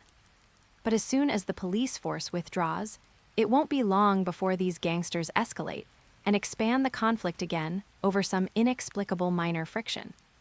It was as if these people weren't fighting for profits at all, but simply wanted to completely destroy Hell's Kitchen. In Hell's Kitchen this week, there have been virtually no thefts or fraud cases. Every time a police dispatcher answers the phone, it's invariably because a shooting has occurred. Even now, these gang-related disturbances are showing signs of gradually spreading beyond Hell's Kitchen. The police, already overwhelmed by the aftermath of the Battle of New York, are beginning to consider whether they should request the city to mobilize the National Guard to intervene and suppress the unrest. However, the one who started all of this, Luca, however, was leisurely staying at home. Well, saying he's leisurely is a bit of an exaggeration, since Luca is actually getting beaten up in his own backyard right now. In the courtyard of the Orange family villa, Duncan, who was being asked by Luca to accompany him in sparring practice, looked at Luca, who was sitting on the ground in front of him, and said somewhat awkwardly, "Young master, I actually think that the previous type of realistic arm would have suited you better." Duncan, who had been busy outside these days, really couldn't understand why his young master would think of modifying the mechanical arm that Tony Stark gave him into its current state. In short, how should I put it? Duncan felt that this mechanical arm looked a bit strange, especially when that arm is trembling up and down. Seeing Duncan's strange look, Luca, who had just been thrown to the ground, helplessly patted his butt and stood up again. I'd like to modify it into a lifelike arm too, but I don't have the capability. Of course, Luca only wanted to modify his existing arm into a prosthetic arm. He was not willing to give up the arm and go back to the low end Stark made. At this moment, as the entire robotic arm continued to shake up and down, it immediately began to emit a bright green glow. To outsiders, this glow might just be a light effect added for fun. But in reality, Luca could feel the pain in his body from being knocked down by Dunshin disappearing rapidly. Even the muscle soreness caused by the long training sessions was recovering at an extremely fast pace. That's right, this is the core ability of the mechanical prosthetic limb called Sweet Captive that Luca just finished synthesizing these past few days. As soon as his arm starts to tremble, a healing energy will emerge, slowly healing Luca's injuries. In fact, Luca himself had secretly tested it in private. Even severe penetrating wounds from swords and knives can eventually be fully healed by continuously shaking the arm as treatment. Furthermore, Luca vaguely sensed that if the cost was destroying this arm, he could receive significant healing in an instant. Of course, Luca would never waste such a talent unless absolutely necessary. Moreover, the reason why Luca is so satisfied with this prosthetic limb is not just because of its simple therapeutic effect. After Luca got up, he stretched his arms again. Then he waved to Dunshin in front of him again and said softly, "Come again. Let me tell you all, there might indeed be some issues with the 4 chapters from yesterday and the day before. It was just a draft, and there wasn't enough time to revise it. I deleted over a dozen pages and completely rewrote the entire draft. I've now added 6 more chapters to the draft. I think my writing is all right, so I'm just giving you a heads up, so you don't leave. Tomorrow's 2 chapters will be titled 60 New Items and 61 The True Inventor, respectively. The 2 chapters the day after tomorrow are 62 grade ups and downs, and 63 made by hand. Most of them have accompanying pictures, so I hope everyone will continue reading. Monday will be the last attempt to break through the 3 rivers. This is really important. Thank you, everyone. End of this chapter, Chapter 60, New Props. Chapter 60, New Props. Come again. Luca waved to Dunshin, with a hint of excitement in his eyes. However, Dunshin just thought he was just a young boy who didn't want to admit defeat. They had no choice but to launch another attack, albeit somewhat reluctantly. Master, be careful. As he spoke, Dunshin threw a punch. The rapidly thrusting fist, along with the sleeve, rubbed against the air at high speed, creating a whistling sound. However, although the punch seemed merciless, Dunshin's superb fighting skills were actually enough to ensure that the punch would not harm Luca in the slightest. But who would have thought that this powerful punch wouldn't even reach Luca before it landed? It was caught by his raised hand in an instant. Bang tilde. There was a muffled sound. Luca took a half step back, but his right mechanical arm remained completely still. Instead, he grabbed Dunshin's fist, squeezing it so hard that even this seasoned warrior couldn't help but twitch at the corner of his mouth. Yes, another feature of Sweet Captive is that this mechanical arm has an extremely high output. Don't be fooled by the fact that this mechanical arm, in the original Devil May Cry world, seems to exist only for comedic effect, aside from its somewhat lackluster healing capabilities. But that depends on who you're comparing it to. The original arm belonged to Nero, who was a demon hunter who specialized in hunting demons. Even though the mechanical arm he used wasn't designed for combat, its power output and sturdiness were more than capable of handling the frequent battles between him and the demons. However, it may also be because Nero himself had physical abilities far exceeding those of ordinary people. Surprisingly, in the cheat code assessment, Sweet Captive did not have any rule-based abilities similar to strength-enhancing shoes that would protect the wearer from harm. For Luca right now, his physical condition has become a hindrance to the mechanical arm. Besides the simple clenching hands and punching, in other similar movements that require the coordinated use of the shoulders, and even the body, overuse of the robotic arm could potentially lead to strains in his fragile little frame. That's why he now sets aside time every day to spar with Dunshin and the other fighting experts. It was actually to adapt to my somewhat oversized arms. If it weren't for the fact that the description of Sweet Captive already included the characteristic of flexible manipulation, Luca would have even doubted whether he could truly master the use of this arm. However, a master of combat like Dunshin would not be so easily subdued.